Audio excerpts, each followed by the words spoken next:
We're back on another exciting episode of Starfleet So Hail, where we have a casual and informal conversation about Star Trek. And we're starting our journey through the Celestial Temple into the to meet the prophets.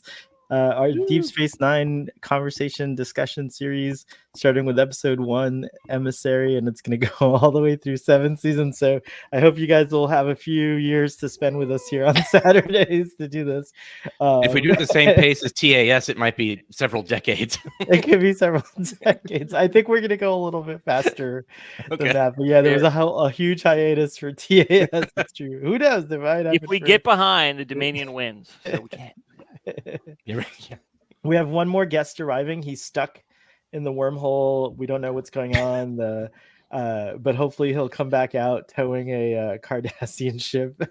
So this will be very, very cool. But I'm so happy here to. So that guest, by the way, is Fathery. So he'll be popping in soon. But I'm so happy to be joined by our friend Aaron Harvey, Braxton, and Joel. Nice to see you, gentlemen. Hey guys. Hope your Saturday is going good. Thanks for spending it here on this broadcast. A couple things we're going to go over, just a few channel updates. So we are doing discussions now on Fridays and Saturdays. Fridays, we do a discussion pretty regularly at 11 a.m. That's the latest and greatest Star Trek slot. So right now it's Star Trek Discovery, season 5, the last season of Star Trek Discovery. And I'm getting super bummed about that. And then we're also doing a 5 p.m. discussion. These won't keep going after we finish Star Trek Lower Decks, but I never did live reviews or discussions of Star Trek Lower Decks when it first came out, season 4. So we're catching up, and it's fun because my friend Trek on the Tube, Sean, he hasn't seen it, so we're like, I kind of like get to quiz him and see, kind of similar to what Fathery did with Dave for Deep Space Nine, actually, on their season discussions that they had on Tex Rec. So it's been a lot like of that he fun. doesn't know any idea what's that. Like I feel better about myself the first watch through. It's like, okay, nobody's picking up on these clues. That's good. It's true. I love what you said yesterday in the chat. Yeah, exactly. And I'm trying to convince him to make sexy chocolate statues of us that we could sell online. I just finished watching that, so yeah, I got all that. We also have Saturdays from now on here at 3 p.m. We're going to be doing these Deep Space Nine discussions. Also, these might change time depending on certain things, because we'll see. But for now, it's Saturdays at 3 p.m. But we might make them earlier or later. It depends. We're not going to go too late because we don't want to go into drinking territory. We like to make these discussions a little bit more more serious. Although, guys, if you're drinking, it's fine. Also, just a friendly reminder that Tito's, but it's really water. Coffee. Oh, nice. Also, a friendly reminder. Ractaginos. Yeah, you can have Ractaginos. These Saturday discussions are PG-13. My mom watches. She's actually watching in the other room, so we can't get too crazy. I know there's a lot of things we could say with wormholes and stuff like that, but we'll save that for the After Dark show. This wormhole's fine. Yeah, this one's fine. It opens and closes in a very wormhole space kind of way. So it's true. Nothing like Babylon 5. Exactly. So those are just the only updates. A couple little announcements though before we begin. As you know, we're doing a campaign to see if we can get Star Trek Lower Decks another season, perhaps on another network or someplace. Yay, Fathery's here. Yay. Hey there, Fathery, nice to see you. So let me see here. I'm going to move you up there, Fathery. Now Aaron, you're the Cisco today. But if you guys check out Samuel Cocking's, Commander Cocking's of the Trek Yards, I almost said Tex Trek. Trek Yards crew. Yeah, exactly. He's put out a Cerritos. We're all one big happy fleet. We are. It's true. It's true. Nice to see you, Father. I'm so glad you came through the wormhole with Gul Dukat's ship in tow. That's so awesome. That's so badass of you to do that. But yeah, so that's what's going on. So go check out Cerritos Lost. It's a fan video. He does these great videos, and I don't know how he does them so quickly. Also, I've supported Practice. him No sleep. on yeah, probably no sleep. I've supported him in his efforts on GoFundMe. They usually have a link to it somewhere because these things are a passion project for them, but they're really good. It's really good. Yeah. I'm looking at this preview picture with the bridge of the Cerritos. It kind of looks photorealistic. It kind of looks like an animated thing. It's really wild what they're Uncanny doing. Valley that actually works though. That's the funny Yeah, thing. It's like yeah, it's very cool. So yeah, go check that out when you guys get a chance. And other than that, we don't have any other updates that I can think of. So let's get right into the kind of discussion. But before we begin, I had a question for everyone who's here on this panel. By the way, I know not everyone here is going to come every week. This is a 7-season journey, so like don't worry. But we'll have a nice, anytime you guys want to come on, it's fine. But I'm going to consider you guys the series regulars just because you're here on the first episode. So well, DS9 does have a deep bench, right, in terms of characters, and not you don't have like Lita's not in every episode. You don't have that's true. You don't always Garrick have is hardly in Nav any there. episodes, but you think that he's That's like a main right, character, so it's like yeah, we barely see him in season 1. He's only in one episode. is he? And even Max, Max Grodenchek is just in the credits as Ferengi Pit Boss in this one. Oh, is that right? Before I guess he became we only see him like a couple of times in the bar, working in the bar. It's so cool. Who's in the audience, by the way, everyone? We've got Robbie from Movie Magic. We got Jill, who's Green Eye today. Cake is Eternal. We've got Geek Filter. Oh, well, Geek Filter's here too. We got Chuck. We got Benji. So yeah, Sub Commander's decloaked for this, and he says he hasn't seen this episode since 1993. So that's wild. That's very cool. That's 31 years ago now. I was 14. I don't know how old you are. Yeah, I was literally in elementary school. I saw it when it came out, but yeah, I was what? That leads me to where were you? January 3rd, 1993. Yes. Oh, that's cool. How about you, Braxton? Where were you in 1993, January 3rd? I was a teenager. I was like 14, 15. I thought you were that much older than me, Braxton. I thought we were closer to the same age. Yeah, I was born in 1978. So January, we're the same. And my birthday's in the summer, so I was 14 at the time. Same here. Yeah, I'm 1 year older. I was 15. All us whippersnappers here. I was the old guy. Well, you look young. So. 22. You look great for a 1,000-year-old. What would a 1,000-year-old person be? Like, we say octogenarian. That was a conversation before the millennial. But anyways, the audience, let us know where you were. Let's get started by telling our Deep Space Nine stories real quick. I'll go over mine. It's kind of a funny, but I found after talking to folks, it's kind of a typical thing, not a typical thing, but it has happened to a few people. I think Joel and I kind of shared this in common, but 1993 Deep Space Nine airs. It's like nothing I had ever seen before on TV. It felt like a movie. Like it really was awesome to see that opening sequence with the Wolf 359 battle and so on and so forth. And it was such a different show from what I had been used to, but it was pretty awesome. I was kind of hooked, and it was airing, I think, around the time TNG was in season 5 or season 6, I think, around that time. And I remember being so excited how much Star Trek was available and stuff like that, and thinking, oh, like it's kind of cool that there will be a show that'll keep going on. But after I graduated high school in 96, I kind of lost track of Deep Space Nine. It was not easy for me to, like, once I got a job and stuff, it was not easy for me to kind of get home on time to watch it when it aired. And then it switched to another network or another TV channel here, which then the signal wasn't that good. And that's where Voyager started too, and the signal was kind of terrible on that. So both Deep Space Nine and Voyager, I kind of, like, around season 3 maybe, kind of stopped watching. And then it wouldn't be until it came out on DVD, and I remember, like, I don't know what, I got like a windfall, and I went to I forget what store I bought it at. It must have been like Virgin Music or someplace like that, but I bought the whole series in those cool plastic Cardassian L cars box, stuff like that. Yeah. So I bought the whole series on DVD, and I started binging it, and then I was like, man, I missed out on like one of the best Star Trek series ever, if not the greatest, arguably,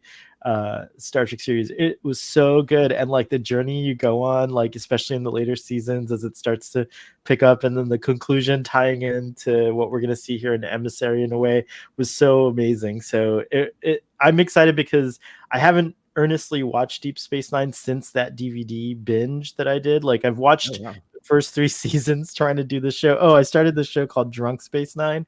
I've watched the first 2 seasons trying to do that show, but the rules were you had to get drunk while watching and then podcast drunk, and so I kind of like have a drunk impression of these first ones, but not anymore. Now I'm sober. We're watching Space and everything Nine. like that. Yeah. But I am very excited to go episode by episode, because much in the same way that TNG I knew very well, but much in the same way I got to refamiliarize myself with the original series and the animated series through these discussions. I'm excited about doing the same thing for Deep Space Nine through these discussions, because it's got such a rich contribution to Star Trek, and it's just also I think we're going to find still, and sadly perhaps very relevant with the issues that are going on in the show, and that they present with the Bajorans and the Cardassians, and colonization, and all that stuff. So humans on Earth in the past. Humans on Myth, yeah, exactly. We're gonna have some really good themes. So yeah, that's my Deep Space Nine story. Let's throw it over to Braxton, and then Joel, and then Aaron, and then Father, if you'll finish us off with that.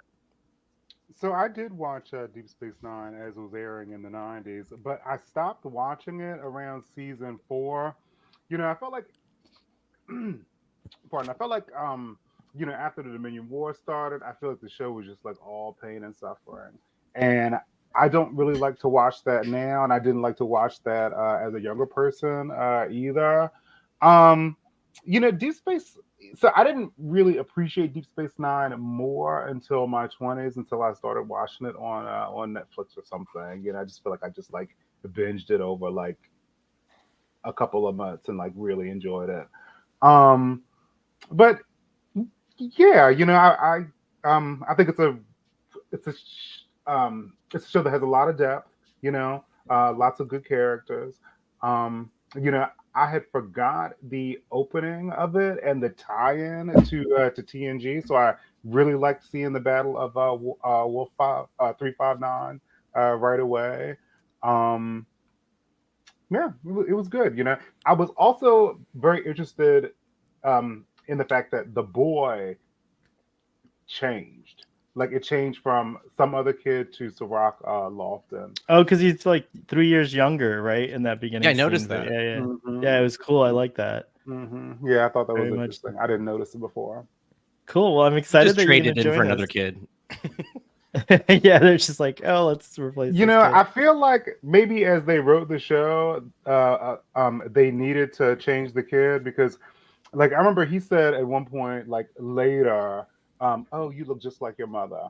And I was thinking that maybe they recast the boy because, like, they always wanted to remind the audience of Jennifer, and Sirach Lofton looks a lot like the actress who plays Jennifer.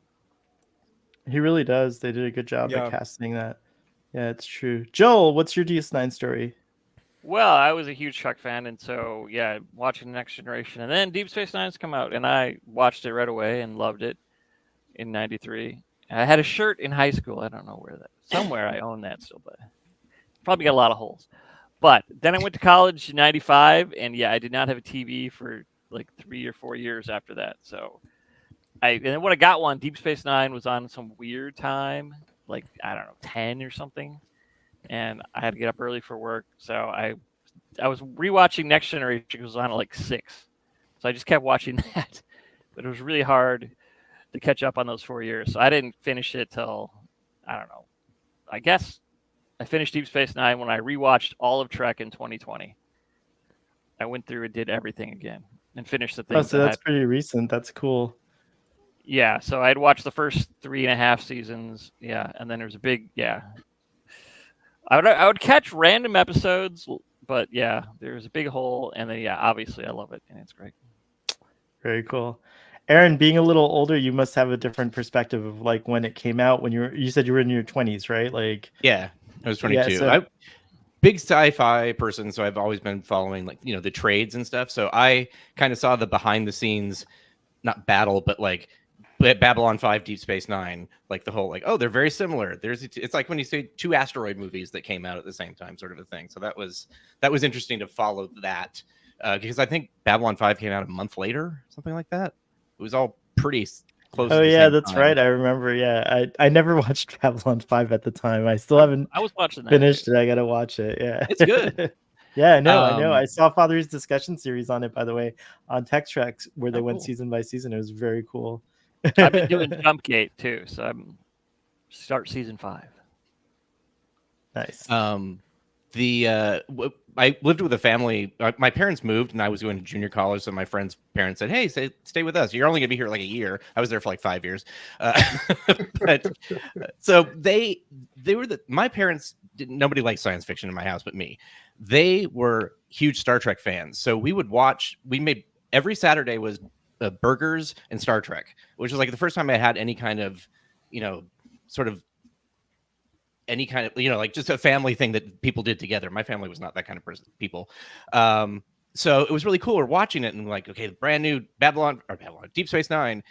And the song comes out and you're like, we're waiting for it to like pick up. And it's like, it's a great song, but when you aren't, it's like getting a waltz when you're expecting like, like a rock song or something. That was really interesting. We're like, oh, wow, it's okay. So it doesn't go anywhere, but I mean, we knew that, but it was just, I think the song was like a surprise, but I just loved the whole thing. It felt like a real world compared to sometimes to Star Trek, where it's just just the ship.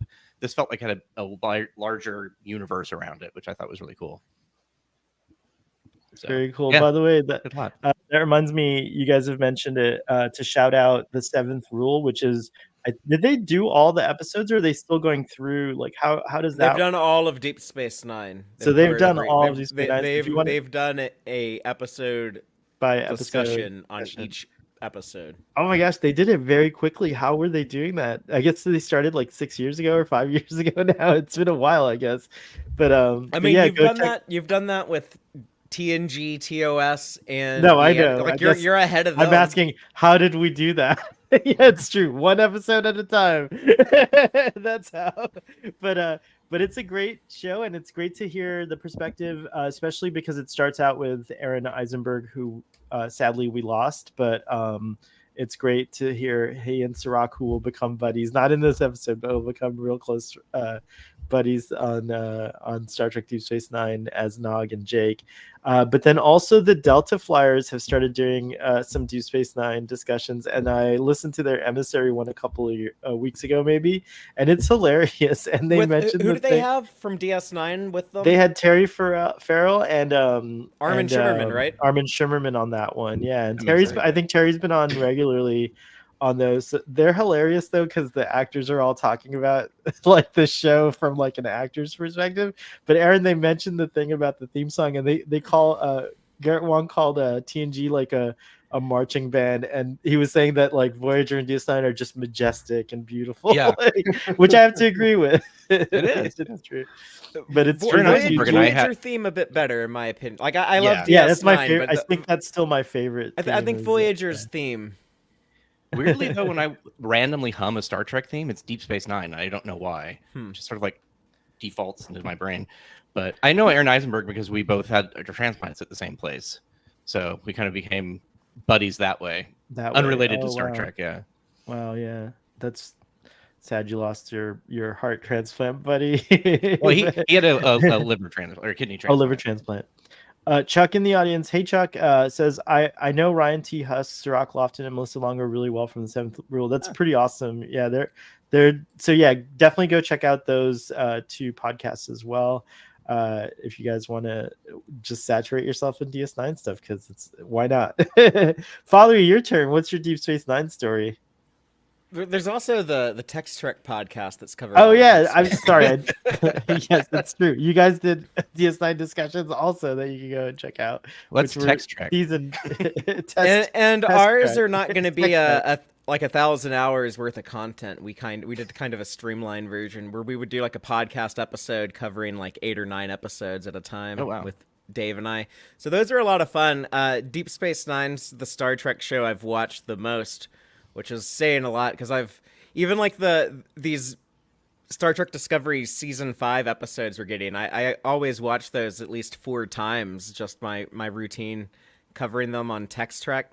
But I've watched every episode of Deep Space Nine an ungodly amount of times. I've rewatched it with a lot of friends, and a lot of exes have watched the show with me. So like it just seems like when people, if you spend enough time around me in my life, you'll watch Deep Space Nine with me. But it's probably my favorite TV show of all time. Probably like, I don't know, I guess my favorite like work of fiction of like everything.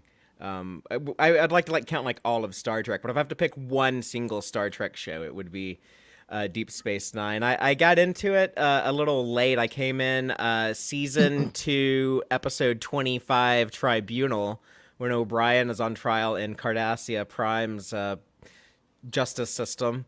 But that was kind of around the time when I was like first getting into Star Trek, 1994. I was aware of Star Trek. I had seen like an occasional episode of TNG or the original series here or there in reruns. And I saw a bit of the Nagus episode of Deep Space Nine season 1. I remember like being like really fascinated with the Ferengi design and like this old Ferengi, the Nagus, with like this bird nest of ear hair growing out. I was like, oh, what cool little like production details. They made like the older alien look so like different and older from like the younger ones. And I don't know, it's just like I felt like a lot of like effort and quality.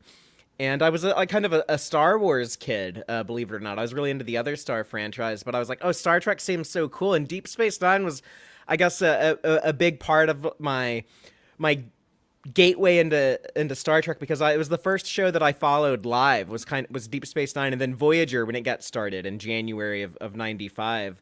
But I watched both of those live as they came out, and the whole time I remember like it seemed like I was the only person who loved Deep Space Nine the most. I was watching like reruns of TOS and TNG, new episodes of Voyager and DS9, and I started going to conventions when I was a teenager, and I remember like being at conventions around kind of like the end of Voyager, kind of like around the time like Enterprise was getting started. And everyone I talked to, all the older fans, they were always like, it's either like the original series or TNG or like the #1 Star Trek shows. You're weird if you think Voyager or Deep Space Nine is the best.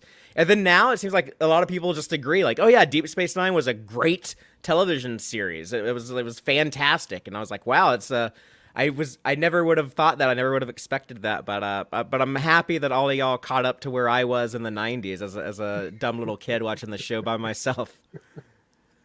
You were ahead of your time. Actually, it's so cool that was your gateway into Star Trek. That's pretty neat that this show was that. But, yeah. And also, just when Star Trek Generations came out, there is a big promotional push in 1994. It was like you just saw Star Trek a lot. Yeah, it was like Kirk and Picard were everywhere. So I'm so thankful for that.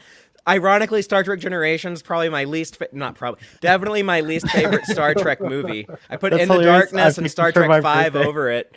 But I will always be grateful for the big promotional push Paramount did in 94, because it pushed me into the fandom hard enough, like I never came back out. So no, you didn't. You're like super devoted. Yeah, Father, I didn't remember that, and I'm so sorry that I picked that as my birthday movie for the Text Trek Patreon.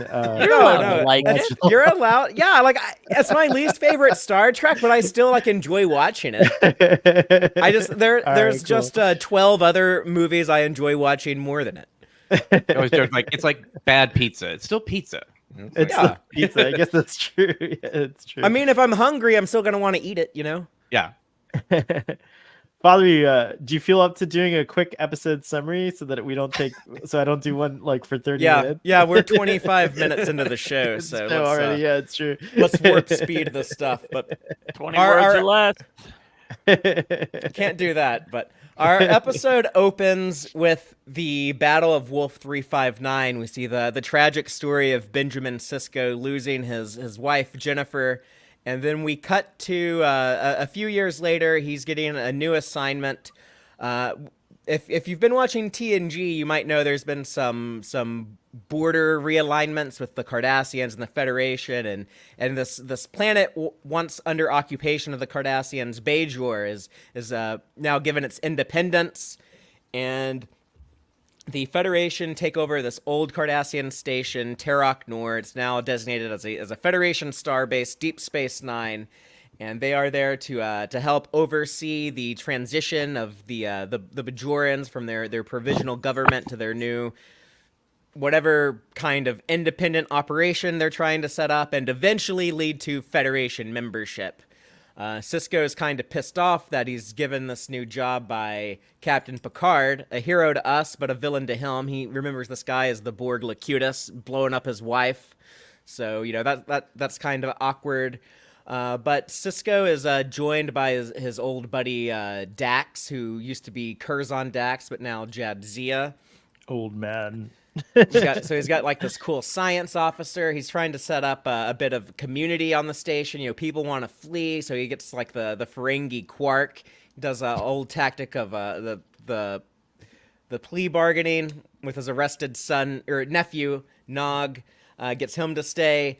He's trying to figure out the weird stuff with the Bajorans. They're talking about like these orbs and whatnot. Eventually, it leads to the scientific mystery of him and Jadzia Dax uncovering the Bajoran wormhole. It goes to the Gamma Quadrant, also inhabited by the prophets, these aliens that live outside of time. And you get like this cool conversation about time and memory and kind of the linear order of things and baseball. But basically, Sisko goes through like a big therapy session and learns that he's obsessed with this moment in his past that he needs to move past for his own future and for his son's future, for the future of Bajor.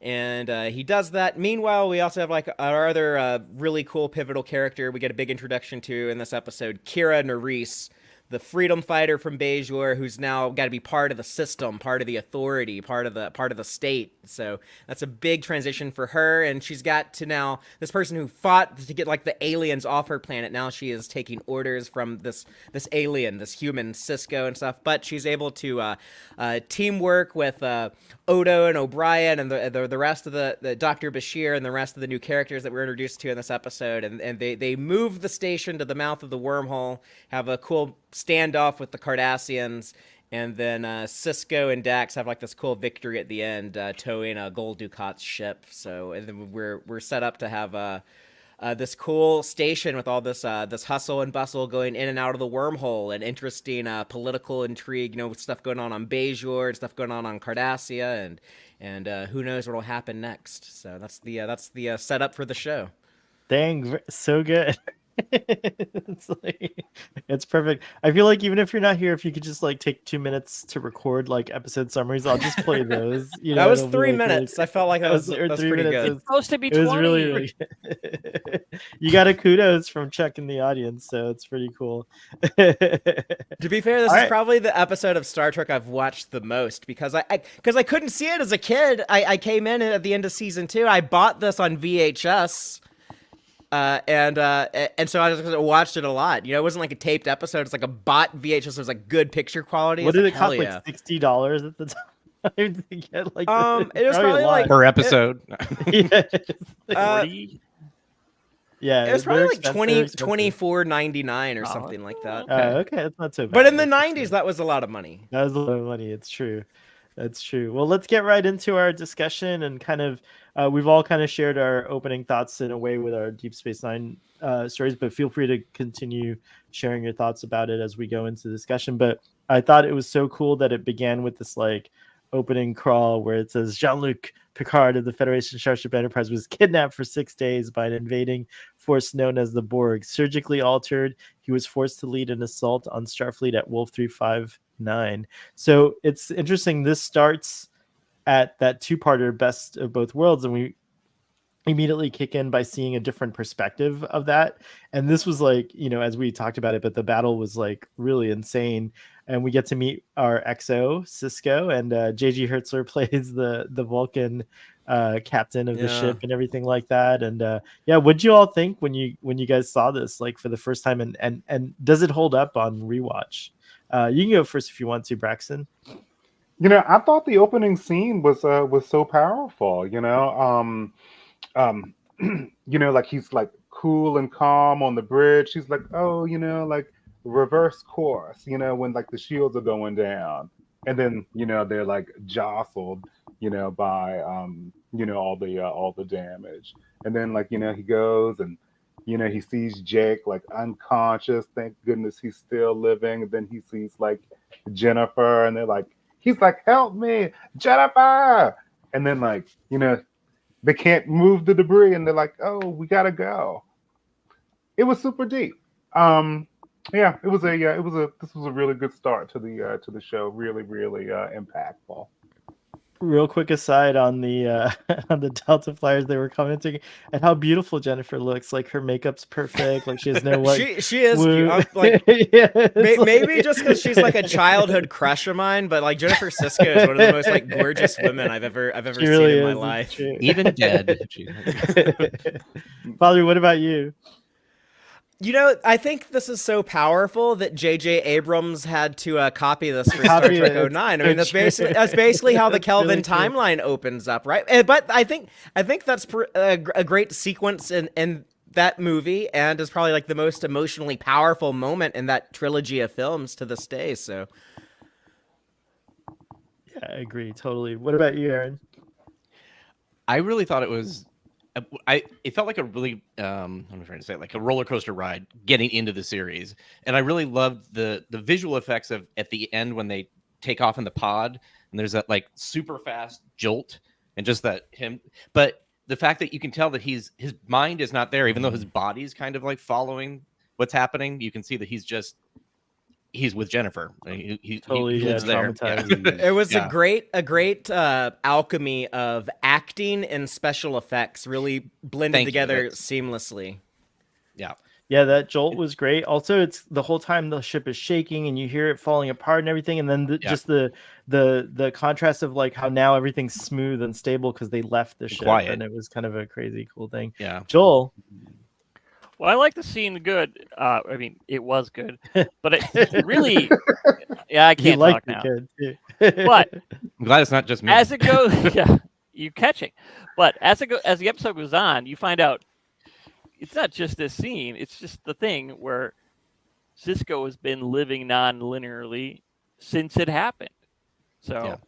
and so every time you see a version of it, even if it's just the prophets talking through all the characters, you see it more and more and more, and it gets a little more powerful each and every time.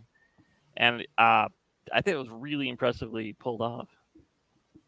And I think what's cool is that it was the first time, we've seen the families, of course, on starships, but there's another ship other than Enterprise where we saw families were serving on board, which was kind of neat. What was it? The Saratoga, right? There's the Saratoga. Which may or may not be the same Miranda class Saratoga from Star Trek 4. They have different registry numbers, but they're the same class and okay. same name. So it's either they renamed another Miranda or they changed the registry number for some reason.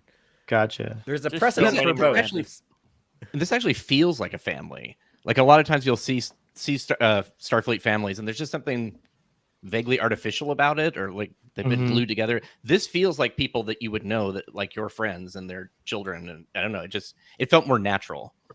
Yeah, it's Yeah. true. I agree that, and Armin Shimmerman on the Delta Flyer said that Deep Space Nine's distinguishing factor, there's so many, but one of them is that the show really is about families. You have Jake and Ben, you have Quark and his family, you have Molly and you have O'Brien and his family, Keiko and Molly, and and you'll see that throughout the show, like it keeps going back to this, like keeping up with these families as well. Worf So I and thought that was really Martok cool. become a family. Yeah. You get to, as Ezri brings her own family BS and her own family drama into it. So I guess I imagine this is the Mississippi River that they're fishing on, and it's somewhere on the bayou or someplace like in New Off Orleans screen or is a whatever. Twain. There's a Twain out there, so it looks like the valleys of Southern California more than the swamps of Louisiana to me. the But valleys of Southern California, a la Louisiana. It's true. I mean, it looks kind of like, doesn't it look kind of like a muddy little stream somewhere in Louisiana? like a creek could- or yeah. something, you know? Because like when I think has of a like the vibe. Mississippi, I think of something that's like really like big. That's and true. wide. It's a lot bigger, but doesn't the Mississippi like change its width? Like, yeah, no, you're you right should though. see it. Down I there, mean, it seems big in Minneapolis. Then you go to New Orleans, you're like, oh, and drive over it, and you're just like, I couldn't believe how wide it was. wide it goes. Yeah. But you're right. In New Orleans, it's huge. Like, it's a huge width, so it's probably just like another. But there's a lot of Figure out water where in it was Louisiana, filmed. so- yeah, it's true. There's a lot of little, tributaries and things like that go on. But yeah, it's definitely got to be filmed in California. So you're right, Father, that it's got to be somewhere. Every over there. single second of Berman era Star Trek is shot in California, right? Like, was there any? Well, Star Trek Generations, they go to Nevada, I guess. It was filmed at Golden Oak Ranch, which is operated by the Oh. Walt Disney Company. There you go. That's It's in it. Newhall, California. Newhall. There's also that's cool that they have that bridge and everything. The other thing is I don't think I've ever seen it again, but I love the pattern of the holodeck where it has the regular kind of grid, the yellow grid, but then it has these like little Yeah, like green rectangles on the inside, which was pretty cool. I thought that was neat. Did they It just Makes it add more like a grid as opposed to just like a paint on a wall. Right. I think they just added it for this, Father, because I've never seen it again, and we don't get it explicitly told to us in the show, but I found out later that this ship that they're traveling on to get to the station is intended to be an Excelsior class, so it might even be the Hood, which is the shuttle of the Of Starfleet. everyone. That's where Geordi and Riker got their start.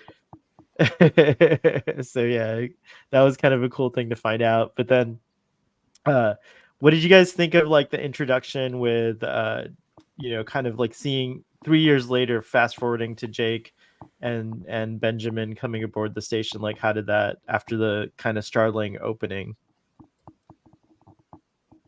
Well, we don't know it's a Cardassian eyesore yet, so It's true. I thought it looked Yeah, great. what was your first impression of the station? I'll tell you, very- when I saw it, I thought it Yeah. was really cool looking for sure, but I thought it was different and weird. I didn't expect it to look that way. I used to draw it all the time at school when I was Oh, I supposed love to be that. paying attention to the teacher or whatever they were teaching us. I would be drawing the station with the Enterprise docked at the top, like you have in that image. Oh, that's pretty awesome. It looks very Cardassian. Like it looks to me like like their like neck and like face, with like the angles and the shapes. It just It looks very mirrors their Cardassian armor, to that me. weird thing they have in the Yeah. front. Mm-hmm. It But yeah, does. like that. Like it was just like a total mess. I was like, oh yeah, just like Cardassians to just like rip everything out, just totally trash everything, like defenses down. But yeah, but Starfleet did a good job in like getting it together. I thought I it was remember kind of when funny. I first saw it that. Oh, sorry. Go ahead, Aaron. Oh, the concept sketches that I saw before this came out were a lot more alien. I think there was like at least the promenade felt a little bit more multicultural. So when I saw this, I was like, oh, it's a little, and I think it was my brain just went, okay, it's budgeting, but it's just like it's still cool, but it's like, oh, I don't see all the different languages on different signs and stuff like that. But then that actually kind of happened in Babylon 5 with the Zocalo. So I'm like, okay. And it was funny Yeah, because it's they true. spent so much money building the promenade set, right? But when Yeah. we first see it, they spend more money It's to trash destroyed. it. So later in the That's 'cause episode, it looks so looks great. amazing when it put back together again. You're just Yeah. like, wow, look what they did. Because they spent a lot of money on this pilot episode and building the promenade sets. Yeah. It's kind of a sophisticated 2-layer set. And, you can walk around like that section of the promenade and like physically go into Quark's bar. It's like there's so much that was physically constructed. But yeah, the rest of season 1 is very low budget because they blew so much money on this. The 90s I was were counting big with the doing like a explosion, big too. set type of like place, even in movies. I noticed that there's a movie called Disclosure, and they had like this office building that was supposed to be all glass and opened up. They actually built that, and they had people from, I think it was Paramount, working on there just to have like people in the background, so it looked like this was a full office. And they wanted to keep working there when it was done. They're like, no, don't tear this down. It's like, we actually really like this space. I can see the Joel, promenade being kind of like that too. That's true. And I think Starfleet Academy is supposed to have some kind of impressive large Yes. scale set that's gonna kind of be reminiscent of, not exactly like the promenade, but in the sense of a big set that's gonna have like a lot of different like things going on it. Joel, you were trying to say? Uh, what was I saying? Oh yeah. I knew they spent a huge amount of money on this, so I decided I would try to count all the explosions because they don't have that many in Star Trek. There's usually one in an episode. Maybe they. I mean, I'm not counting ship explosions. I mean the physical ones with people. And there was at least I got like I don't know because I think some of them were they shot with more than one camera, so the same explosion is on there more than once. But it's like I don't know 8 or 9 explosions, and that's a lot for Star Trek. Yeah, that is a lot. They were That was big another 'cause cool there thing. were people there. That last action scene is so impressive. I was like, wow, they've got like Star Trek movie explosions going on, like level explosions going on here. I learned that like this set was an improvement on previous sets because they had all these different kind of like tiers or levels that they could shoot different angles from than they normally could. And I need one of y'all to make it show for a second because there's a knock at the door, but I'll be Sure. right. The other impressive thing about the Herman Zimmerman's production design on here is that Deep Space Nine is largely self-lit, which seems to be a super common thing in sets now. You know, it's easy for the crew to you don't have to worry about the lighting as much. And but back in the 90s that was still pretty but I mean there is like some really great dynamic lighting in a lot of like the darker sets like Quark's Bar and stuff, and especially in season 3 when I'm blanking on the name, but when they changed the director of photography, the show really looks beautiful. Looks great. Even There's now already a in like nice standard like, definition, I think it still holds up.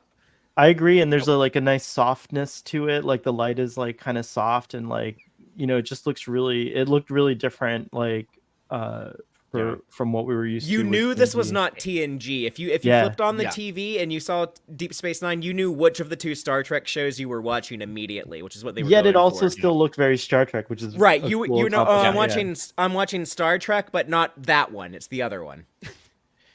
My Would you all friend think group of- basically said the big one. It was like, oh, it's too dark. It was like, which is funny now. Think the exact same comments that people make about 32nd century Star Trek.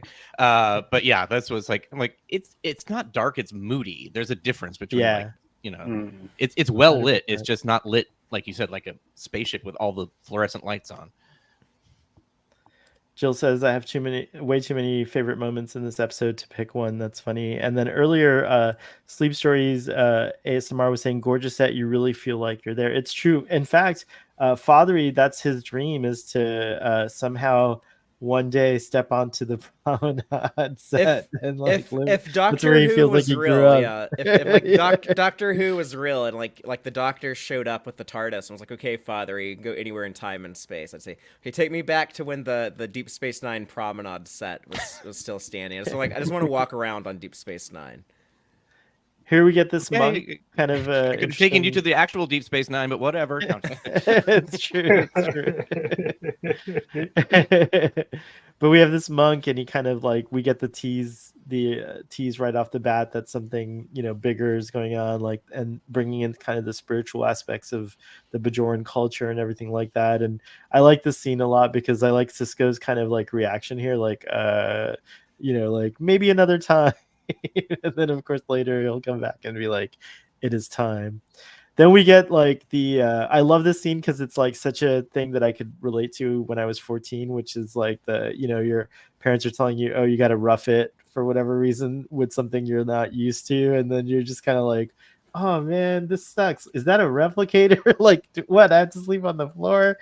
And O'Brien's like, we have rations or whatever, and Jake just kind of gives his father a look. But I love this also because this is kind of like one of the things that Avery Brooks really was happy about was the Jake and Sisko relationship, because it got to show a relationship between a father and son, but a black father and son, which there's a lot of like kind of at the time in the 90s there was a lot of like negative stereotypes that this show helps to dispel, I think, in a great way, and kind of like get us closer to a black family, which is really nice because you didn't see that as often on TV. Sorry. Is Sisko the No, it's first black single father on a TV show? Is like the lead of a TV show? I'm gonna say yeah, probably, but at least the first one I ever saw. It's so frustrating how when they talked about shows like that in the 90s, they always left Deep Space Nine out. Like, oh, it's just science fiction. It doesn't, it's like, no, it's this Now is what a real about family. what about Fred Sanford? Like, I was thinking Oh, about Sanford and Son. That's what I was thinking. But I was like, but Lamont was grown. Like we didn't see him Yeah. as a teenager. Yeah. We didn't see him grow up on screen like we do with Jake. We really do see Jake, aka Sirach Lofton, grow up too on the show, which is crazy. Yeah. Like, Oh yeah, and also just physically, yeah, he goes from the shortest cast member to the tallest the pretty tallest quick. cast member. Yeah, it's true. I like To see Jake how a they lot. were such a different age from Aaron when they first started. Oh But yeah. because Aaron had stunted growth, basically, people treated him like they were the same age, and he's just like, I'm in my 20s. I can't believe that's so. Yeah, because the Sirach would have been like 13, 14, right? Like the Yeah. same age as the character, which is So they treated pretty them cool. like they were on the same level, and he's like, I'm an adult. oh wow, that's terrible. They treated him like he was like a tween. Yeah. I think they changed pretty quickly, but yeah, it was just at first because nobody knew. Yeah. we also get to meet Kira next, which is a pretty cool character introduction. What did you guys think of Kira when you first met her? You can start this time, Joel. I love Kira from the get-go. She was right away. She was my favorite DS9 character for sure. And I think rewatching this first scene is like, yeah, they perfectly define her, and you pretty much get what you need. I mean, not everything, but you get to know what she's about for sure. And I thought, yeah, it's amazing. Go ahead, Aaron. I was watching Murphy Brown a lot at the time, and it's like she Oh, I reminds love me of Murphy a much more like assertive Murphy Brown. But it's like it's a really That's cool, so strong true. character, and she's just but she has this like sarcastic tweak to things that she said that just makes you laugh at the same time. Like she could charm you and then hit you over the head with something. So I loved her. Very cool And father. her hair changes pretty quickly. Yeah, her hair changes. Well, that's normal for Star Trek. Yeah, no, I know.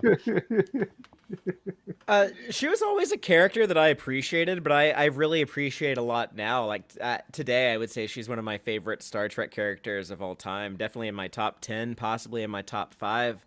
I was really invested with her storyline so much. I do remember a lot of times I would always worry about her. I would just be like, as I remember watching the show as a kid, just being like so concerned, just be like, I hope Kira's gonna be okay, or like I don't know. I would always like I just have all these memories of seeing like Nana Visitor like crying on the show and like feeling like so sad for her. So I guess she's a bit of a tragic character, but I definitely I love the moments in Deep Space Nine when she has whenever she has like big victories.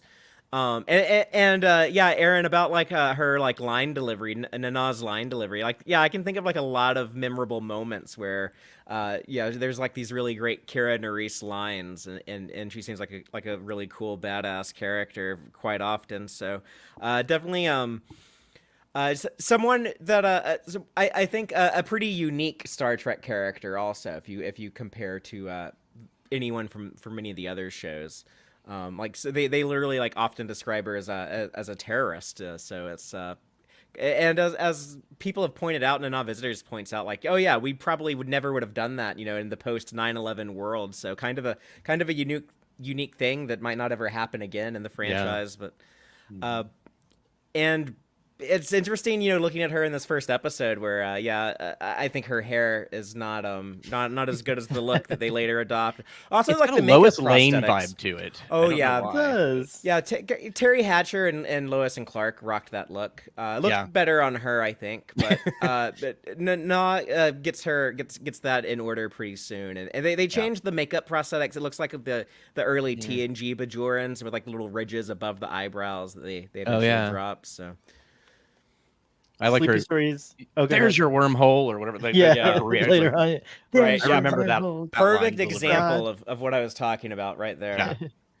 Sleepy Stories ASMR says Kira is such an interesting character, balancing her own fire with the constrictions of religious and military life. She is a very interesting character. got a Braxton, lot what do you going think on. of Kira's first appearance? Just like Sleep Story said, Kira came in hot, dude. She came in on She fire, did. dude. Like he walked in, like this woman's like hanging up on some dude, and she's like, "Hey, I'm gonna just be straight up. I don't even want you here. Like, I am extremely angry and put upon, and I'm lashing out. You know, She, I love she's a Kira, lot dude. of Like, yeah. No pretense. She has a lot of reasons to be upset too, because she feels like she's being babysat, right? Like that the Bajorans are being babysat by Starfleet and the Federation in a way. So yeah, it's a pretty cool opening, and you know exactly where she stands, like from the beginning. It's pretty cool. Yeah, I like Kira too. I remember, being really impressed at her, but like watching her now, now that I appreciate things like acting and stuff like that, like Avery Brooks is a phenomenal actor, of course, and a lot of the cast members credit him with elevating their own performances, just being around him, and the way he kind of, what is that thing they say, like the cast leader is always number one on the script, so they set the tone and everything like that. But I feel like Nana Visitor holds her own and like is head to head with, I think it's a wonderful combination to have these two actors, because she's just like on fire from the start, and she holds her own in the episode. So yeah, I like that a lot. Next meeting is we meet Nog, but we don't really get to know him, of course, but we'll meet Does he even Nog. speak? No, he kind of doesn't he have like one line or something where he's like, "Come on, let's he says go." something, yeah. Oh yeah. Yeah. Okay. And then of course we see Odo, and then for the time, the special effect of having like morphing, like that was outrageous for TV. Yeah. It was so cool. It was like, really neat. it's like watching Terminator 2, but like Yeah. on TV. But that morphing effect was so big in the early 90s after Terminator 2. everywhere. Like every commercial on TV was using it or something. But yeah, That's true. This was a very impressive use of it. And Michael Jackson. And we get it. Yeah. What's that, Oh, Joel? yeah. The black and white video from Michael Jackson that was just morphing. There's a funny mashup that someone does of Odo turning into that. Like It would be easy, into that yeah, scene. It's halfway so there. cool. It's so funny. I've seen that online, which is really funny. Oh, I have to find that. We have an interesting question from Jill. Why didn't the Cardis take the station with them when they left? Well, It's hard it to would move. take like 2 months to move under normal until Yeah. O'Brien Yeah. does that crazy shield thing with Dax. But They don't But seem yeah, to have otherwise much of a thought process of like being creative, because their computer is like not even like nope, you can't do that. There's already other True. abandoned stations too. Like that other one's already abandoned, right? That they go to. Yeah, Empok Nor. So Yeah. they yeah, I guess that's Cardassian practice. Is you when Yeah. you pull out, you just tear up your station so your enemies can't use it or they have a hard time using it. and there's like they a do big that in the it's- real world too, though. Like Hmm. when America goes somewhere and then they leave, they just detonate all the ammunition. They don't pay to ship it. Yeah. Do you guys remember? I think there was like they definitely talk about it on TNG, but there's basically a shifting of territory between the Federation and the Cardassians, where some Cardassian territories are now Federation or free, and some there was like a give and take of territories or whatever, and so this is part of probably why there's probably some Federation bases that are abandoned or colonies. Well, we do find out more of that later with like Eddington and stuff like that, I guess, and the Maquis will come into play. But yeah, this was pretty impressive. What'd you guys think of any other thoughts on Odo and this whole scene? People I don't know what behind that guy this, thought. He was. Oops, sorry. Sorry, I should have. Go ahead, Father. You go first. people behind the scenes talk a lot about how they initially wanted a Clint Eastwood type actor to play Odo and kind of do him as like kind of like like the tough sheriff from a western or something like that. But when they went with Rene Auberjonois, obviously they got something like very different. But I think right from this very first episode, when he has that one moment with Kira when he's like, oh well, they found me as a baby floating around over there. I have no idea who my people are. Maybe this will explain where I came from. I love that they plant that seed in the first episode where you kind of see like, oh, that sympathetic side of Odo, the lonely creature, lonely little orphan creature he is. I guess the whole thing with Clint Eastwood must have been somebody else, because the mission log had me make a fake. It was a High Plains shifter, like a sort of a High Plains drifter, like a poster that's using Odo as like a character from that movie. So I have to find that and send it to you. But yeah, that's like that makes more sense. Awesome. Good movie, by the way. I mean, That's but funny. doesn't Odo? But What's doesn't that? Odo have like a tough guy, like Clint Eastwood kind of thing going on? I mean, because to me, like he's like seems like tough and badass, like he'll take anybody on. He does, but I feel like Rene Aubergenois is kind of, I don't know, he doesn't really like embody like that. I don't know, that like physical intimidation side of Yeah, it. we He's, knew him previously from as Clayton from Benson. For those of you who Yep. watched Benson, he was, Yeah. he was And, that character. I'm under the impression that on like the stage play world, like on Broadway, he was a legend as like a physical comedian. Like he was like respected as like one of the top actors in the Broadway world at the time as just like a He was really in Little Mermaid. Yep. Right. By the way, I happen to know just because when we did do the Drunk Space Nine program, Rene Aubergenois, it's Aubergenois because he would interact with us, and he actually Oh, wow. like it was really cool. He would interact with us on Twitter. He was pretty active on Twitter, and he likes.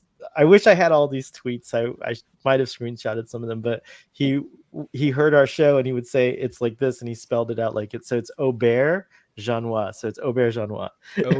I will never forget that. Yeah, that's how he pronounced it. But it's okay. I used to say Auberjonas. I struggle with, well, I used to not even say it. I used to just always say Renee. But then talking about Deep Space Nine, it's like, well, so there's also the writer, Renee Echevarria. It also has a hard Right. last name to say.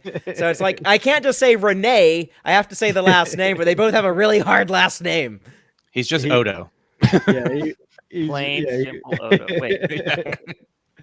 But he was very sweet to us, even though our show was pretty wild, unhinged. and wild. Aubergenois. Okay, the Aubergenois, actor is yeah. Rene Aubergenois, and the Aubergenois, yeah. Deep Space Nine writer is Renee Echevarria. Is that like a Echevarria, yeah. fruit or a French name for a what is it? A type of vegetable or something? An aubergine? Yeah. Oh, an aubergine. Yeah, you're right. Eggplant. Aubergines. What really are struggle aubergines? with Eggplants. French. Eggplants. yeah. Eggplant. Thank you. Thanks. Yeah. French names in general are hard for me, but I'll try. And yes, Kate Boosted, thank you, who's listening on Twitter. Rest in peace to Rene Aubergenois. Both he and Aaron Eisenberg are they the only crew we've lost so far from Deep Space Nine? I think. Yeah, I think so. Kyle Packer died just recently. Oh my gosh, that's right. I did hear that. You're right. You're right. Here's Quark. And Louise Fletcher. Yeah, Oh, There's been oh, several man, like DS9's recurring, losing their people. Admiral Ross, the Admiral That Ross too, actor. There's a few. In memoriam. So We hell, I get- can't believe you haven't watched like half of Deep Space Nine in like over 20 years. I didn't realize it had been that long. It's been a just long now it's time. hitting me. Yeah, I'm excited about this. I mean, I've seen it like here and were there. asleep. Like I've seen episodes and stuff like that. No, that's Voyager, which I also have to start from Oh, the yeah. beginning again. 'Cause it's like... But I feel like the show doesn't even like hit its stride until like season 4. That's true.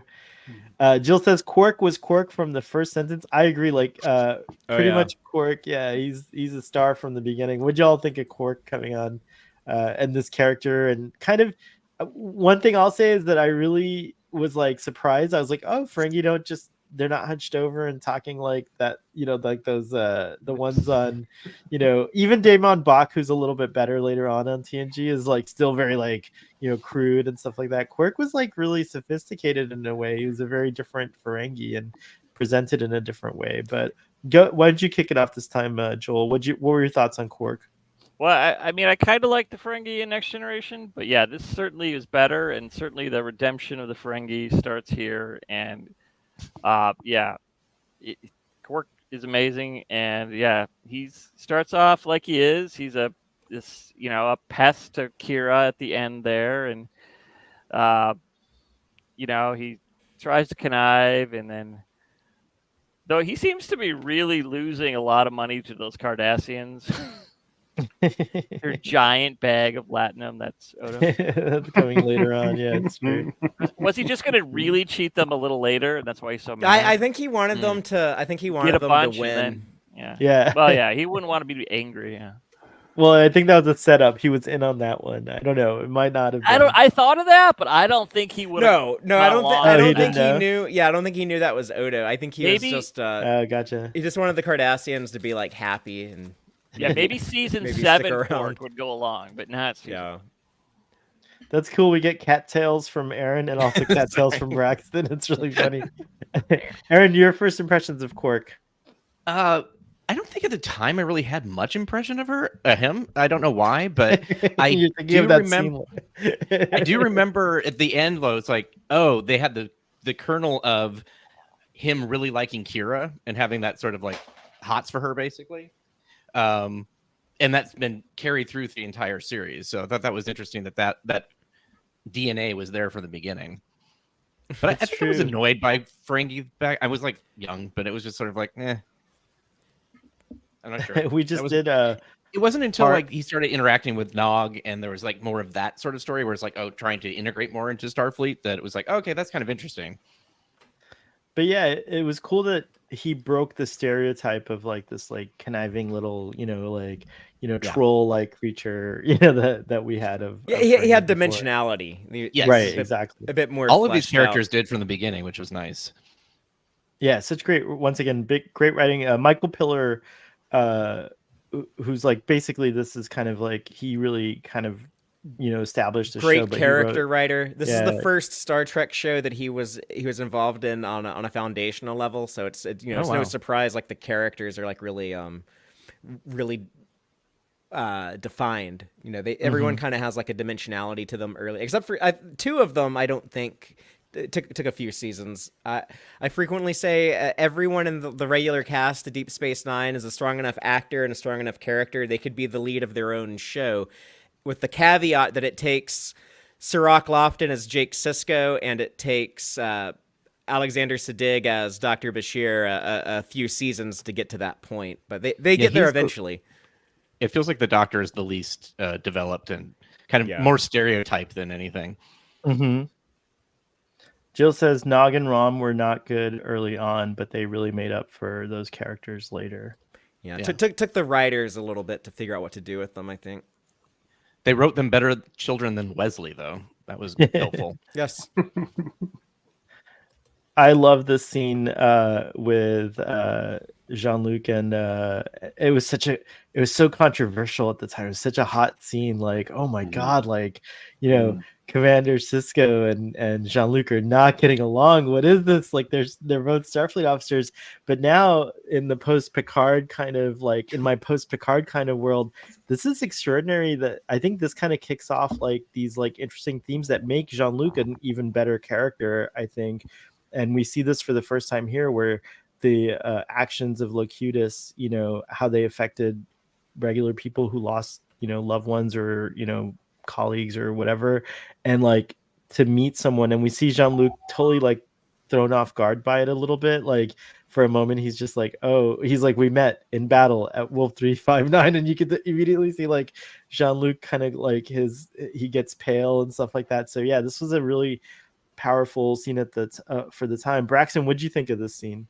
You just felt the hate, The anger, at least I did, like when he was summoned to Picard's office, and he was like, oh, this will be quick. And I was like, ooh, damn, like, please, like, don't let him have it, and yeah, I mean, I don't know, you just like felt just like all that hate, and and I understood, and I felt like Picard understood as well, like that's why he wanted to keep the meeting very short, I don't know, like when he like first confronted him with all that anger, like I don't know, I felt like Picard was like, oh my God, like one of these, like again, like cause it's probably happened before, like because like these dudes just don't like leave Starfleet, like they stay. So there's like all these thousands of people who've been impacted by this. So like I'm sure over the course of the years, he's probably met many of them, especially like in his role as like an admiral and things. But yeah, like this scene was like super impactful, and I felt the hate. Avery Brooks is so good next to Sir Patrick Stewart. Well, he wasn't a Sir yet, I don't think. But Fathery, Aaron, and then Joel. What do you guys think? I like the scene. I don't know. I don't really have too much to add that hasn't already been said, I guess. I think that Cisco probably like wanted to make it like awkward on Picard because he wanted to get in and out of this meeting. He doesn't care about this job, at this point. He's like, hell, I'm probably gonna quit Starfleet. I'm gonna do something else, next week. I don't know what, but yeah, I have like zero desire to be here. I have zero desire to be in this meeting. I have zero desire to talk to this guy. So I'm not gonna put much effort into this. I'm just gonna tell him, okay, yeah, I'm gonna do my job. Leave me alone. I like that he was thinking of Jake too. He's like, this doesn't seem like the right place to raise a kid. Like that was one of his motivators to, request an assignment change or even leave Starfleet. And Picard throws back at him like, which is so typical of Picard at the time because of his relationship with children. But he throws back, well, we can't always have assignments that are convenient for raising kids or something like that. Yeah, he was kind of a dick at that point. Yeah, he was kind of a dick in that scene. Yeah, it's true. Yeah, Ben Sisko's like, I need to go talk with my friend Liam Shaw. I'll be back. No. Oh yeah, actually, it's very interesting. Yeah, like they are. Yeah, they're in like a Wolf 359 PTSD support group together. You wouldn't believe what asshole I'm working for now. What ship was Shaw on? Did they say in Picard? I can't remember. Not the Saratoga. Not the Saratoga. That would have been interesting. And he would have been like a kid, right? Like an ensign, like or something like that. Yeah, at the time, he wasn't he like a young engineer or something like that? He was something like that. Yeah. Joel, any thoughts on this scene? Go ahead. Sorry, Aaron. Go ahead. Unrelated to the stories, that I just didn't notice it until the rewatch is like, wow, that is such an 80s looking coffee carafe thing. That just like it's like Memphis style, like Target-ish sort of stuff. Yeah. It's got like a place for your fingers to like be in. And now there are people on eBay probably trying to find this exact same thing and searching for it, like the coffee cup. Oh my gosh, I love helping Jurg find like furniture or items. I found the chairs. Did you find that chair though? Yes. I don't know who made it yet though, but I did find what it's called and what it's called. Oh my gosh, it seems like very maybe cool. A couple different people may have made them, and I think the one that I found is probably a knockoff. So I contacted the person to say, "Can you tell me who designed this originally?" But I'm afraid that they think that I'm going to get them in trouble because it's not actual furniture. I don't know. It's just like, but yeah. So at least I found good photos of them. So I posted that yesterday, actually. Shaw was on the USS Constance, by the way. Okay. It was a Constellation class, like the Stargazer. Oh, okay. Okay. Interesting. Very interesting. Joel, any thoughts on this scene? Well, what everyone said, but I think it's also interesting, like how Cisco's very disinterested in all this. But then in the next few scenes, you just throw him as like, well, I have a job to do, and he just throws himself into running DS9. I loved that. Yeah, it's a great way. I love that they showed us that like, despite him not wanting to be here, he's still gonna do a damn good job as a station commander, and he does like the Starfleet professionalism. Yeah, you don't make it to the commander rank unless you're like this type of a worker, I guess. It's so good too that in fact, like it makes you think like, damn, I hope they're not setting this up to like for us to lose this character after the first episode because he's so good. Like he's just such a great character, and there's that little bit of a wonder. It's especially the first time, you don't wonder it after you've seen it, but like when it first aired, is like, are they gonna trick us? Like, who's the real character, or whatever, like that kind of thing. But I'm glad it didn't end up being that. Also, I just want to point out like how cool it is that the whole focus of the first episode is kind of on Cisco. That's like kind of a first too, because like in TNG we definitely get to meet the ensemble here, but they're not the focus. Like this is very much Cisco's story, and the whole us falling for the show kind of rides on his story. And we get that again we don't get that again till Discovery with Michael Burnham, if I'm not mistaken. I feel like that's the next time they tried this formula. Of course they do it with the whole show for for Discovery, or they start to flesh out the supporting characters in a longer span of time than they get to on Deep Space Nine. But I thought that was cool. But community leader and that laugh that he does like in the scene where Cisco just kind of like forces him to. I wanted to talk about how it's cool also to get the setup of like the Quark Odo relationship here, which is going to be a big thing throughout the show. Lots of amusement coming up for that. And a thief. Jill says, One thing I noticed right away about Cisco was how unfazed he was by all the incredible weirdness around him. Yeah, he was very good with the flow, especially later with Kaiopaka, and she grabs it and pinches his ear and stuff like that. But here's the scene where he's kind of talking with Kira and showing her that like he's not above doing stuff. He helps with the debris and everything That like was nice. that. Yeah. And then the monk comes and says, "It's time." I loved Nana Visitor's reaction, the character's reaction, Kira's reaction. Like, whoa, what's going on? Like, this Yeah. is like a big deal. Like, it was pretty cool. And then we meet, of course, Kaiopaka down on the planet. Here she is in We her got cool. more of her. She was so cool. Yeah, she really was pretty cool. And we get more of her as a prophet mouthpiece in this episode, really. Than That's true. What'd you guys think of like this whole thing of the paw and like the orb and all that stuff? I kind in of this figured scene? something out. I probably should have got a long time ago, though. What is it? What Jorans is wear it? the earring on this side, so everyone can feel the paw on the other side. They can't have an earring there. Unless you're Rolaren and you're a rebel, but right. But Aaron, Braxton, Father, or Joel, any thoughts on this whole segment with the meeting the Kai and all that stuff? This is like coming from a Catholic background. It's just like, this is the cool nun. This is the person who like Yes. okay, she's not like pushing her religion, but she's also kind of getting you to be more interested in it without, I don't know. It just felt like, okay, this isn't a religious leader I would actually have respect for. And just like, and she's also part of one of my favorite Star Trek bloopers ever when they're going into the wormhole and Benjamin Sisko says, "We'll be there in about 15 minutes." It's like 15 minutes. I got about 5 minutes. He's like, "Oh wait, it's like 5 minutes going into 15 minutes through the wormhole is a really long time." I about 5 minutes. That was just funny. Anyway, That is pretty funny. no, I love this. I think I like I said, I wish that we had seen more of her, and I know she went to that eventually off to a thing. I won't spoil it for anybody. But it just would have been nice to have her around longer. I love how the sanctuary was hidden in the little holographic pond. I was like, "Ooh, wow, look at that! That's like a cool way to like hide your little sanctuary." Yeah, they did everything to save that last orb.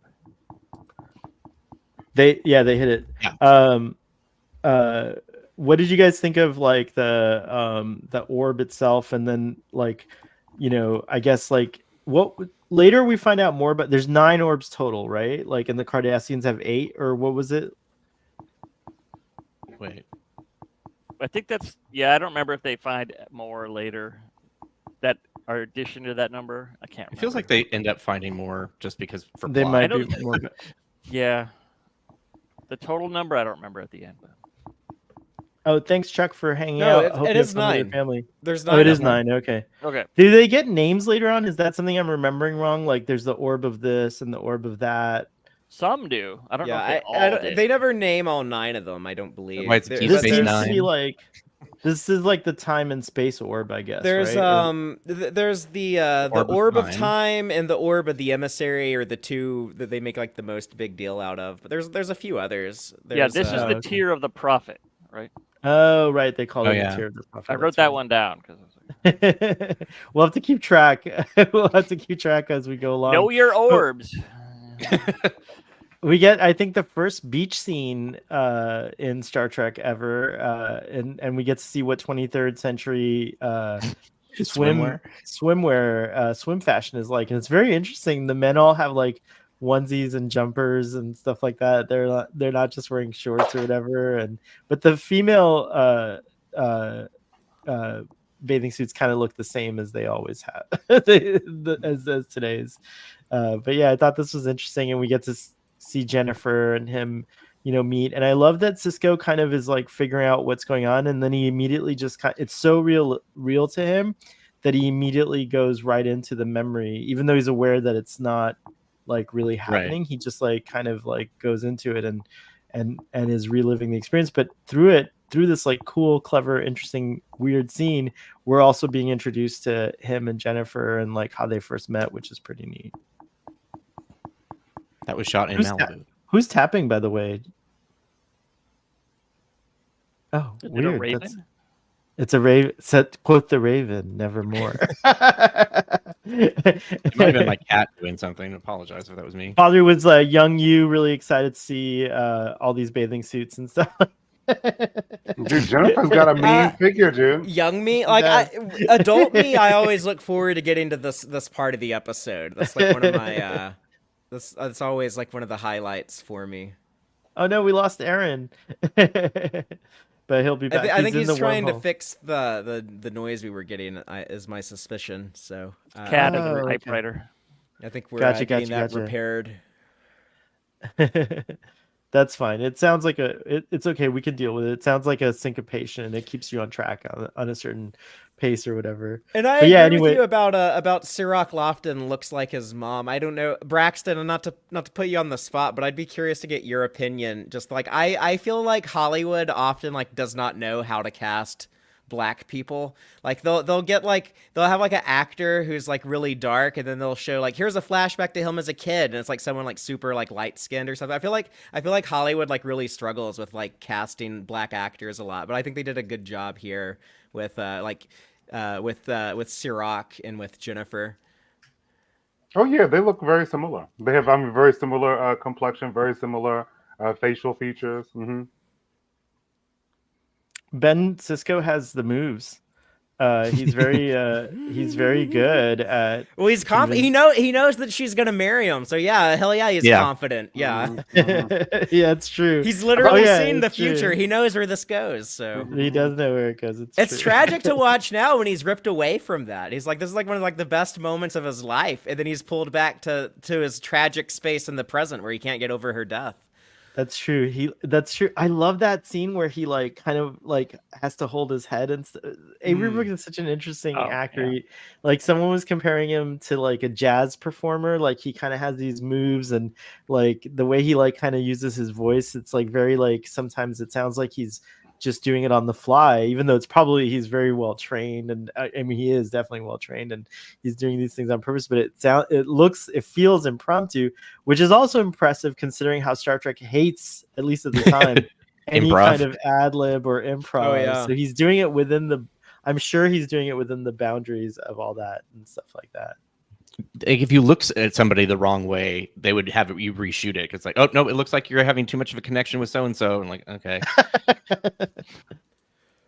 But yeah, Robert Blackman made really good Starfleet uniforms, and I'm sorry, but in my opinion, really terrible civilian clothes. So, sorry, Avery Brooks, who had to wear that. But you know, Robert Blackman, good at the Starfleet uniforms. I'm glad Star Trek hired him for that. It was a Think of tradition. poor Jake. at that point. Yeah. Oh yeah, Oh, yeah. poor Jake, Sirach yeah, got it yeah, was so yeah. much worse than Avery. Weirder. Yeah. Could it's this true. be more asymmetrical? I would never wear that at the beach. I agree. Oh yeah, hell yeah. No, I would never wear that Honestly, either. I might wear the top. I don't know about the. I It wear looks like longer it got shorts. like ripped or something. Like the wind Yeah, it does. took it. And, It does look like that. It's true. Kirked it. Yeah. yeah, Kurt.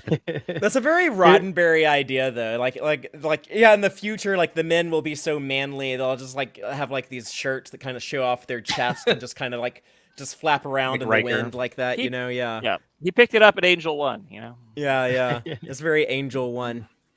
Dude, this Maybe that alien, became like the big fashion trend for some reason. Angel One kind of popped out, you know. this alien in the upper right hand corner has a lot of boobs showing. I know. Yeah, that was. That's You saw the disturbing. whole under boob. I was like, oh wow, Yeah. look at this, like Must be that's Kate, popping uh, tonight, dude. I feel like that's the first time we ever saw that. It's a common thing today, like in fashion, but that was I remember being like so shocked, like, oh my gosh, it's like under cleavage. I think it's called The now. first under There's a- boob of Star under- Trek. under cleavage. We're talking I found about out Gene's something- vision. I found out something sad though. A lot of the actresses who came in and played like in the early seasons, like a Dabo girl or like one of these girls at Quarks, they were kind of surprised, didn't know in advance what they were getting involved in, and they wouldn't come back when asked again. no. So they because they were uncomfortable, you know, wearing that. And so that's just like another kind of product of the 90s where, you know, I'm glad things have gotten better, at least for female actors, where they don't have to feel exploited and They were and know uncomfortable that- with they were uncomfortable with like the scantily clad wardrobe, or with like the amount of prosthetics that they. I think a combination. Like they didn't know what they were Or just getting both? into. Like, yeah, I don't think they knew what they were getting involved Mm. I with think as much. the male directors and all that probably didn't help either. Yeah, Like, you know, we appreciate the show, but there are also some problems behind the scenes. Yeah, I'm sure. yeah. I mean the in world the society is super cool and everything, but yeah, out of world there were not some not fun things that took place about that. But there's Rom as the pit boss, I guess, because he's not Rom yet, which is kind of funny. Yeah, I But thought he that does was down. He's running the Dabo tables. He's like carnival barking, isn't he? He's like trying to get people to come play Dabo or something. Yeah, exactly. He's like your fortune awaits. Like or you can something hear like that. Max's voice in that Yeah. in this scene where you see like the lively bar. Yeah. And then we get this scene with Cisco kind of he's very happy to see that there's like liveliness and stuff like that, and he sits down and at first he's like, oh, maybe Quark and I will get along after all, and then Quark throws that famous line out about never trust an ale from a God-fearing people or a station commander who has one of your relatives in You see jail. the politics though. You see this is kind of like Cisco has Yeah. like an understanding of politics, and it's like, okay, Yeah. I don't really like this Yeah, Ferengi 100%. guy, and he has a different agenda than me, but I can kind of use him to as a means to my end, right? That's what I'm trying to say. Yeah, exactly. Means to an end. And then finally, which was another cool thing, like halfway through the show, we get another introduction of two more characters. And so I guess our ensemble's kind of complete now. We get Julian and Jadzia. And it's funny, this scene, our first introduction to Julian. I love Kira's look at him in this scene, like the way she's like just staring at him, like, "Are you serious?" And he's like, he gets the guts to ask Jadzia out on a date, and before they part ways here, and they're all then such Cisco babies. teases her. Yeah, it's so And they funny. look Yeah, they're so all so young. young here. It's true. It's true. It also looks like maybe Alexander Siddig did not have his actual uniform that had been tailored for him yet. Oh, yeah, they're Really wearing the TNG TNG. uniforms in Yeah. their first arrival. They probably on were the just somebody station. else's, and they just took them Yeah. off the rack because that happened a lot apparently. And he Terry's is looks very really thin. good on her though. And here he's not yet Alexander Siddig in the credits for this episode. Oh, that's right. He's Siddig El Fadil, which is I think his That's part actual of name. his Yeah. his actual Part of his name is name, like yeah. 13 words long, but that's part of it. What'd you guys think of? What were your first impressions of these characters? Well, it's a giant juxtaposition because we have, the incredibly insecure doctor here, Bashir, and then we have, of course, Dax, who's, 300 years of experience, walks Opposite of in, insecure. knows Cisco, and it's just completely opposite, and it really shows who they are. I mean, for the doctor in the beginning, the doctor grows, thankfully, but yeah.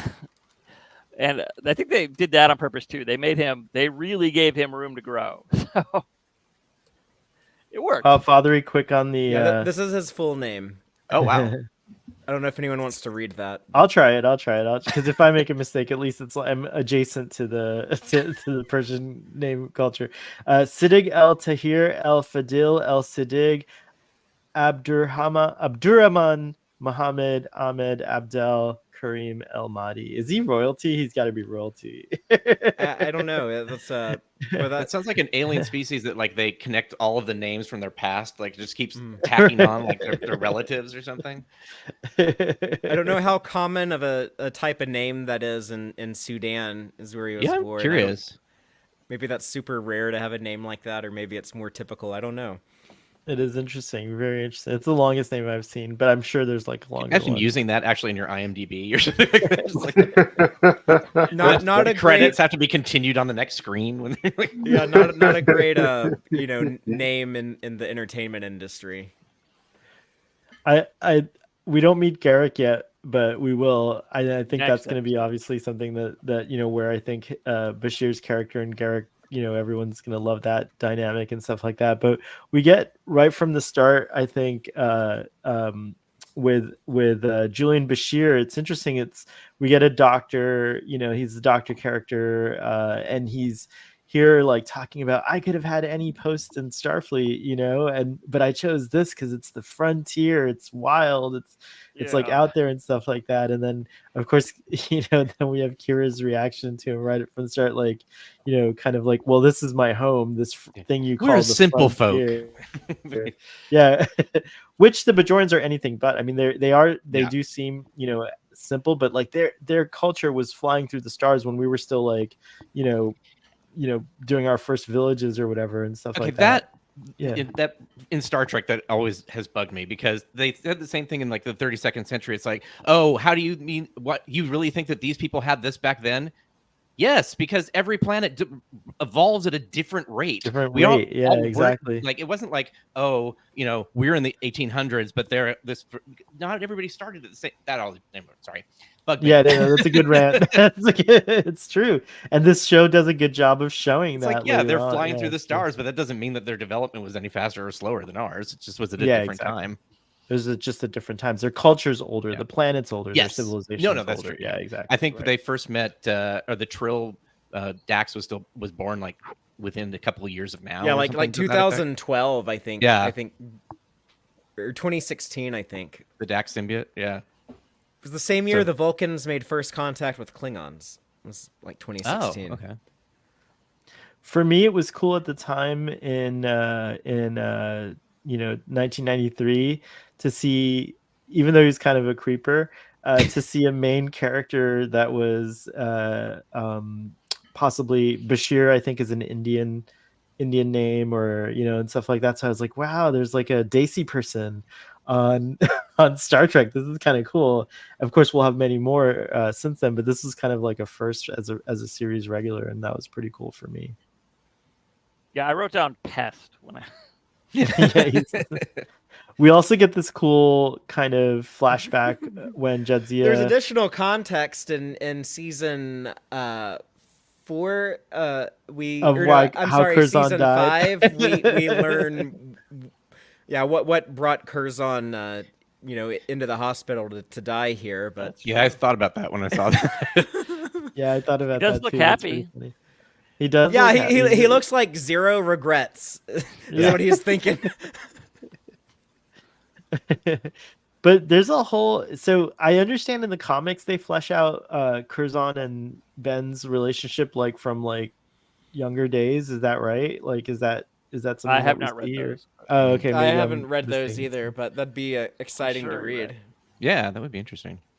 We used to say like that'd be a cool short treks also to do. It'd be neat to see like that. And Sirach might be able to play Ben Sisko and younger. What were you gonna say, Father? I think it would be a great opportunity to use Curzon Dax in some Lost era setting stuff that they make now. So we know that they're gonna start doing these Section 31 made for streaming movies in that time period. Maybe we'll see a young Curzon show up and something like that.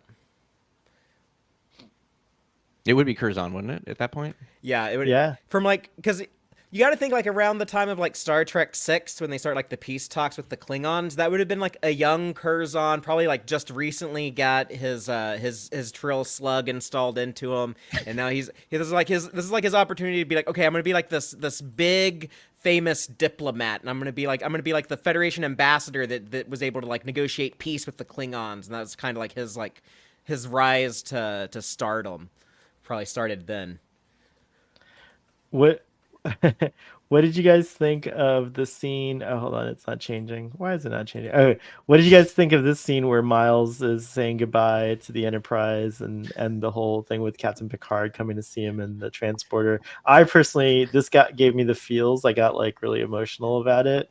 But it was pretty cool to see, knowing what we know now, that this character who was kind of like just a regular extra, if you will, or a regular background character, now gets to go off and have his own, featuring, being featured a lot more and being a regular on another series where he's like a big deal. And also, we also know from hindsight that Miles O'Brien is the most important person in the Star Trek universe. So that's pretty cool as well. But why don't you tell us Starfleet history, I believe. Yeah. Why don't you go first, Aaron? What'd you think of all this? This honestly reminded me really quickly or early on of the comic strip, because there's like, oh, this was your favorite transporter room, wasn't it? It was just sort of like, okay, sure. Is that what you know about me? Transfer 3. Yeah, Or, oh yeah, yeah, that's a True, good though. point.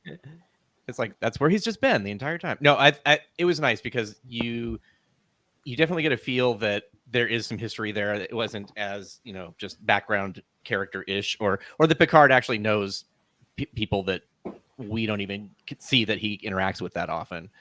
So yeah, and definitely almost like a father son kind of thing in a like kind of way. I mean, obviously knowing Picard how he is with children at this point, but yeah, no, I and it was cool because we had seen a little bit of him in Keiko, so we do have some context. So it's nice to see him like being able to expand his role. Yeah, Jill reminds us, and as you just said, Picard married Miles to Keiko. Oh, that's right. So Yep. That's right.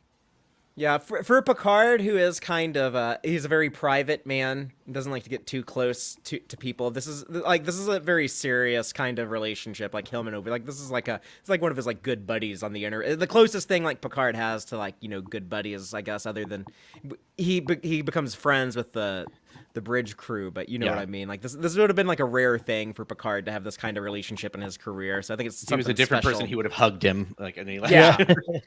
He does But like giving him transport that with smile, giving him like that little smile Yeah. in the image that we have on screen. It's like that's something that for Jean-Luc Picard, that is like a full on embrace hug type thing. yeah. Well, the ceremony of beaming him off the ship too is really nice. Yeah. Like, just kind of like doing that like service. He like, Yeah, why do doing you something think that- formal? It's part of like a formal procedure. That's how Picard. That's like Picard's love language is like formality. Yeah. I think Jill said this like a while ago, but it kind of does make me sad that Miles didn't feel like he could say goodbye to the captain. He was just like, oh, I don't want to bother him. I'm just going to kind of leave unceremoniously.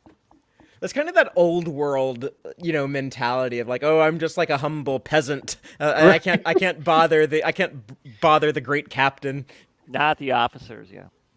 But yeah, he also might just be like, he would expect me just to go, just that sort of like not necessarily that he didn't want to, but yeah, it's what's expected of him as opposed to what he wants to do. This scene is so delicious. So we meet finally Gul Dukat, the previous station commander, and he comes to see Cisco, the new station commander, and starts, trying to get information out of him about meeting with Kaiopaka and the orb, and throws out little jabs about like how this used to be my office. Yeah. Widely considered the Only my greatest office 2 weeks villain. ago.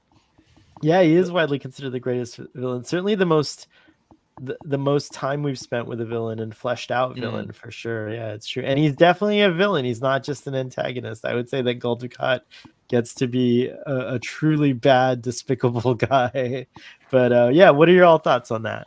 Look at the shape of the Cardassian eyes, like the spines around the eyes. Like it reminds me of the spines of Deep Space Nine. Like that's why I said that. Yeah. Like, Well, look at his it just neck. reminds It's me of the pylons or whatever. Yeah, it's such an interesting design language. Like normally, if you're going for aggressive, you have like sharp, like spikes and like pokey things, and like the Cardassian aesthetics. It's kind of curvy, but it's also like constantly aggressive. So that makes it very unique, I think. Yeah. I have to go to work in a few minutes. Oh, okay. Yeah, Longer, this but- discussion's gone really long, but I'm we're sorry. almost done. No, it's totally fine. We're almost there. But I wanted to get through it's the a characters. two-part episode. It's so Yeah, I know it's. I wanted to two-part, get through so- the characters because we're Yeah. gonna be seeing them, again. A But lot. Joel, if you want to get, feel free to, oh god, I just realized this. Feel free to do an Irish goodbye like Miles did. No worries, you can, or like Miles was trying to do. I Maybe wouldn't wanna that's why. bother you guys. But It was good also, to hang with before you, you go, tell us some of your broad thoughts or anything you wanted to make sure you got into this Yeah, discussion. because and rewatching feel this, free to I give us, really, yeah. I really thought about it differently on this rewatch because now, you've seen the whole thing and everything. So this is the first time I've watched it since I watched the entirety of Deep Space. I've seen it many times before, but so I really think of this. There's character introductions and introduce the show, but it's also I think can be viewed as this is first contact with the prophets. The prophets talking to Cisco is real because they're not linear, so it doesn't happen in the order we think. That's the first time they ever talk to a linear corporeal being. Oh yeah. That's why it's so weird. And then, so when you think about it, yes, there's spoilers, and they're involved with Cisco's ancestors. They're involved with giving the Bajorans orbs, but I think they do that after they talk to Cisco. Interesting. I I think love that's that. I never ground thought about zero that before. Of everything. I don't think they've Yeah. ever talked to the Bajorans in their mind before, even though because we can't really comprehend nonlinear. After but their encounter with Cisco, they Yes, start that's- exploring. that yeah, is the which start. is interesting. first I like contact, Well, and I really the- thought that was you could really look at it from a whole new way, looking at it like that. It seems like they must have communicated with the Bajorans at some point, right? Because like, why does it? in 'cause our time, the Bajorans know about them. in our time, yes, but to them, I don't think they've done that. I think they go and they make the orbs. They start talking to them all the time and doing all that stuff. But I think talking to Cisco is to them the first time. That's a really neat thing to That's think why about. you're like, Yeah. well, what is time? Because Yeah. I didn't know what to think about that before. I was just like, oh God, they're toddlers. But Well, it went on a little long. That would be my It my did- negativity of that part of that episode, where it's like it started to really drag out. Like, okay, we get it. Yeah. so that was my Very new cool. insight on this watch along. And now I have to That's go. great. I'll rewatch this later. Cool, So- Joel. You'll do this in a non-linear, non-corporeal kind of way. It's Yeah, nice. because on a normal episode, I can be here for the whole thing. And I have next week off, so I can do it all then. Sweet. All right. We'll look forward to it. Well, And then we thanks for get Garrick coming. next week, so maybe that will go long.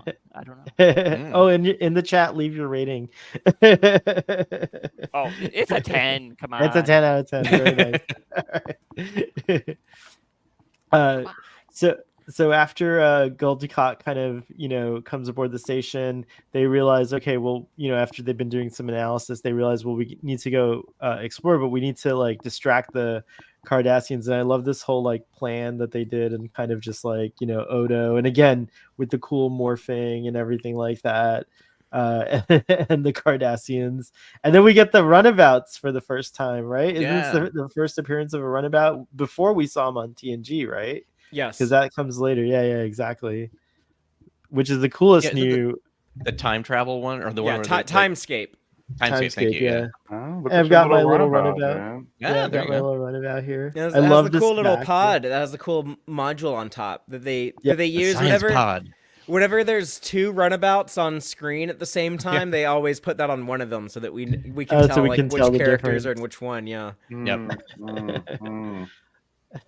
That's pretty funny. But yeah, the runabout was awesome. I think it definitely got its mileage, and it's still a solid like looking design. I really love it. Is that a John Eves design, or who did this one? Drexler, Doug Drexler, I think. No, it would have been it's Johnny. Voyager guy, Sternbach. Oh, Rick Oh, Sternbach. Rick Yeah, Sternbach. yeah, Oh, yeah, very cool. yeah. Very cool. It's And funny, then he took the time to like figure out like where a warp core would fit inside of this thing. I don't know. I just think it's kind of funny when you compare that to like the when you see like Star Trek Discovery or like the giant like turbo lift chasms that can't fit inside the ships. It's like the priorities have really shifted in the Star Trek design world. That would have It's so actually have true. worked if the first time we saw it was after they got to the 32nd century and refitted the ship. Because Yeah. in the 29th century, they had that pod that just kept going. Yeah, like, TARDIS on tech. Enterprise. The- Yeah, TARDIS tech. Like that would have been fine, but not The bigger on the inside tech. Yeah. It. was I also so learned it's modular. Like you could extend it, like to make it longer. Like there's parts of it Oh, yeah. that can come Yep. out. The and Deep come- Space yeah, Nine technical manual has some really fascinating runabout pictures and information. Recommend people grabbing that book. It's kind of like Very the cool. shuttles from V, the series. They had that thing too, Oh, where they could yeah. Oh yeah. connect them together. And Yeah, those were fun too. The first time the wormhole opens, everybody.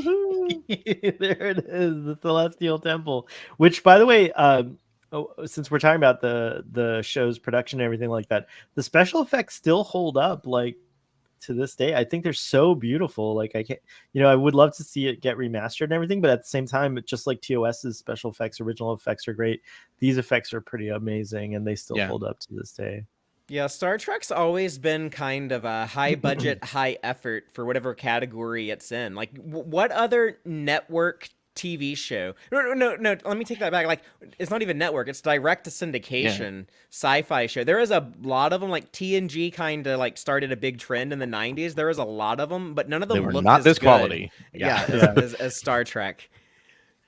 Yeah, this is amazing, and also this whole scene, like the way they were able to cut back and forth between like the Pleasant Garden and the probably yeah. I think it was Huntington Gardens, by the way, in Pasadena. Probably. If you guys want to go visit it, and then this like crazy hellscape landscape, and then the orb, and it was just shot and like done. It was so sophisticated. It was like nothing I'd ever seen at the time on TV. It was very cool, and it still holds up again today. Any additional thoughts on these scenes, guys? No, it was just very cool that they were seeing two totally different things. Things, yeah, and the way they illustrated it, yeah. Yeah, like when Jadzia came out of the shuttle and she saw like this really beautiful place, I was like, oh wow, like that's cool. Like I totally forgot that. And then like they were shot by the prophets. I was like, oh shoot. And then this whole cracking ground with the light coming up, and stuff like it. I still kind of wonder how they did it. Like it's not CGI at this point, so it's pretty. It is CGI. Oh, it is CGI. Yeah. This is CGI. Okay, fine. That's Oh, good. wow. Well, it's really good. Fine. Fine. Is this the last time or first and last time that we see like an orb transporter essentially? Like she kind of they send Terry Farrell back through the wormhole. Oh He's, like, yeah, that is kind in of an orb. Yeah, I that's forgot true. about that completely. That was cool. And isn't the orb like just aluminum foil that they like kind of crumpled up or Crinkled whatever, and into- then they filmed it in a certain way, which is pretty cool too, how simple those things are. Yeah, it is nice when you had all these creative kind of solutions for creating visuals, and now it's just like, oh, just some guy like clicking on stuff on a computer. I know it's still like a lot of work, and there's like a lot of like Hey, we like clicking craftsmanship that goes into, but it's just, it's not as interesting stories to tell decades later how it was created. Things start getting real crazy once he gets into he goes into the Celestial Temple, and we meet the wormhole aliens or / the prophets for this first time. But then also on the station, they're kind of mounting a rescue mission to go save him after Dax comes back. And then this is also something that's pretty cool that's set up right from the beginning, which, if I'm not mistaken, they didn't know where this was going to go, but they just kind of like wrote it as a thing, and that it fleshed out later to pay off, of course. But with Odo's character saying that he was found in the Denorius belt, and that like he thinks that his origins are like there's something important about the wormhole or the gamma quadrant that he needs, to go with. What were your all thoughts on all of this stuff? This was a good scene. I liked when Kira was like marshaling people and giving them jobs, and then like Odo turned and he was like, "Oh, I know they're not leaving without me." And then he like gets up, and then we see him here in that bottom scene, and then he like tells us about his past. And it was like, "Oh, okay, well, this is why he wants to go. Like he wants to like find his people." And it made me think, like, damn, dude, there is hell behind that wormhole, dude. The Dominion is out there, dude, and they are going to bring hell. Yeah. Like, yeah. There's a lot of heartbreak on the other side of that wormhole, waiting. Oh waiting my God, to flood on over. So. I loved how they used, and it's so interesting to me. I haven't dived deeply at the production stuff yet. I like to do that sometimes, but they had to have filmed these things at the same time as they were filming the flashback scenes and all that kind of stuff. So it must have been a really interesting and complicated shoot to like. So they're like, okay, we're gonna film this beach scene, but then we're also gonna film in that same beach scene like your interactions with the prophets, right? And like all that kind of stuff, which is kind of an interesting way to do it, but beautifully put together, non-linearly, if you will, later on. Hopefully they let the actors do a table read on this they all had it in mind when they were shooting everything.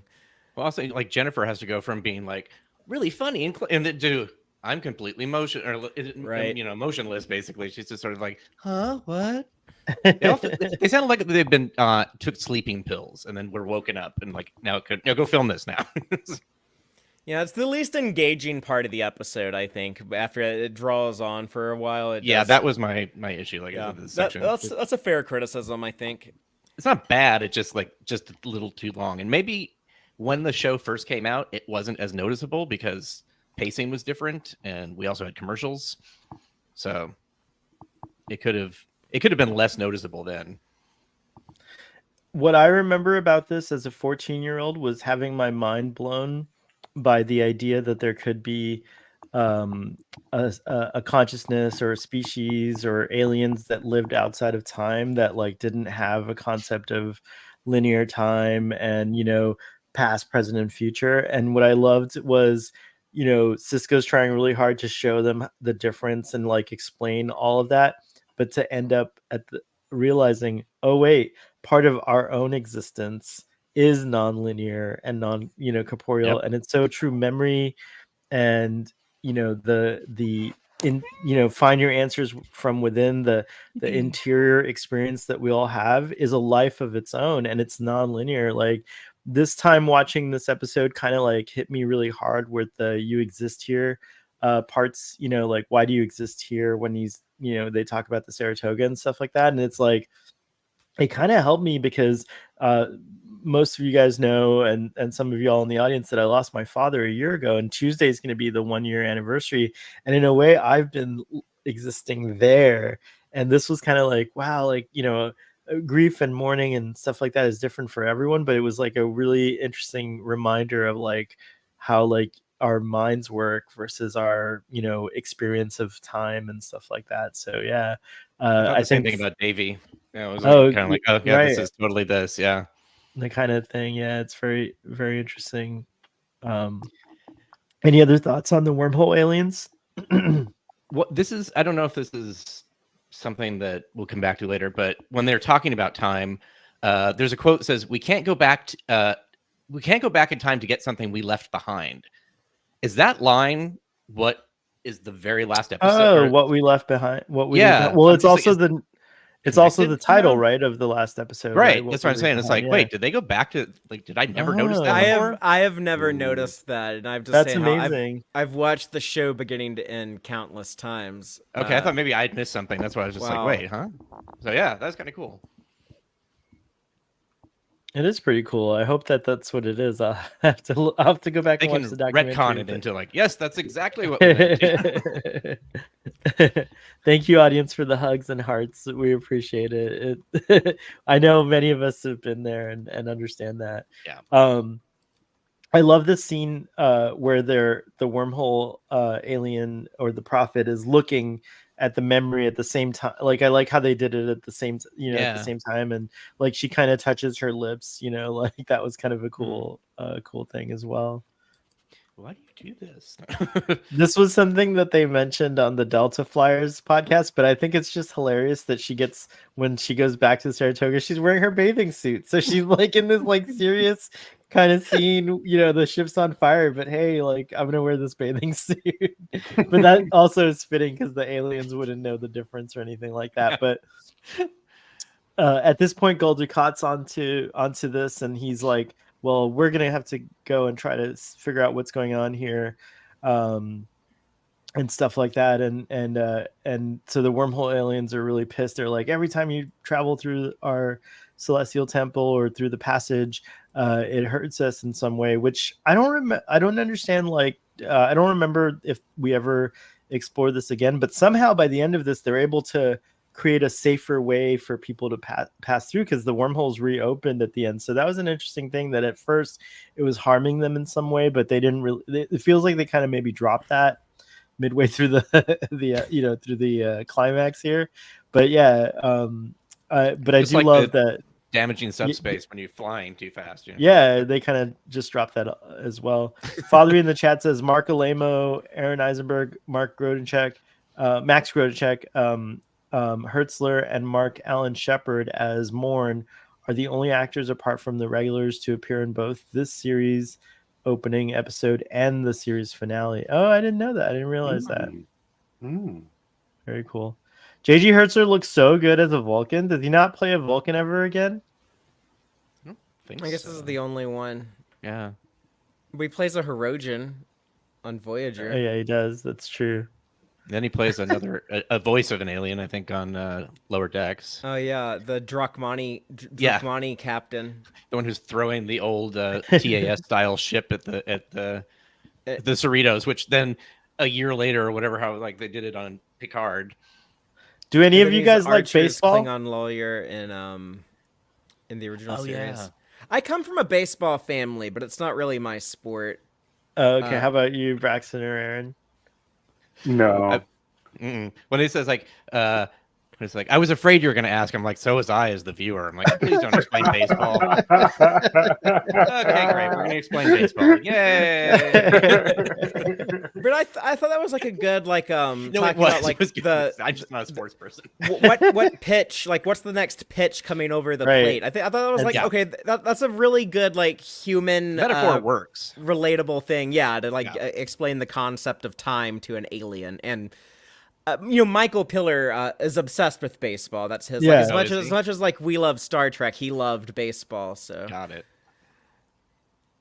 Yeah, that was. But funny. I did start to appreciate baseball because of Star Trek Deep Space Nine. I still don't watch it, but like now I'm like, oh, You I like to appreciate go to it. games. I love to Going go to a baseball game is a lot baseball of game fun, live. actually, It's a hard for me. It's a hard sport to like watch on TV because the seasons are so long and they play so many games. And it kind of doesn't matter. It's just like there's not consequences.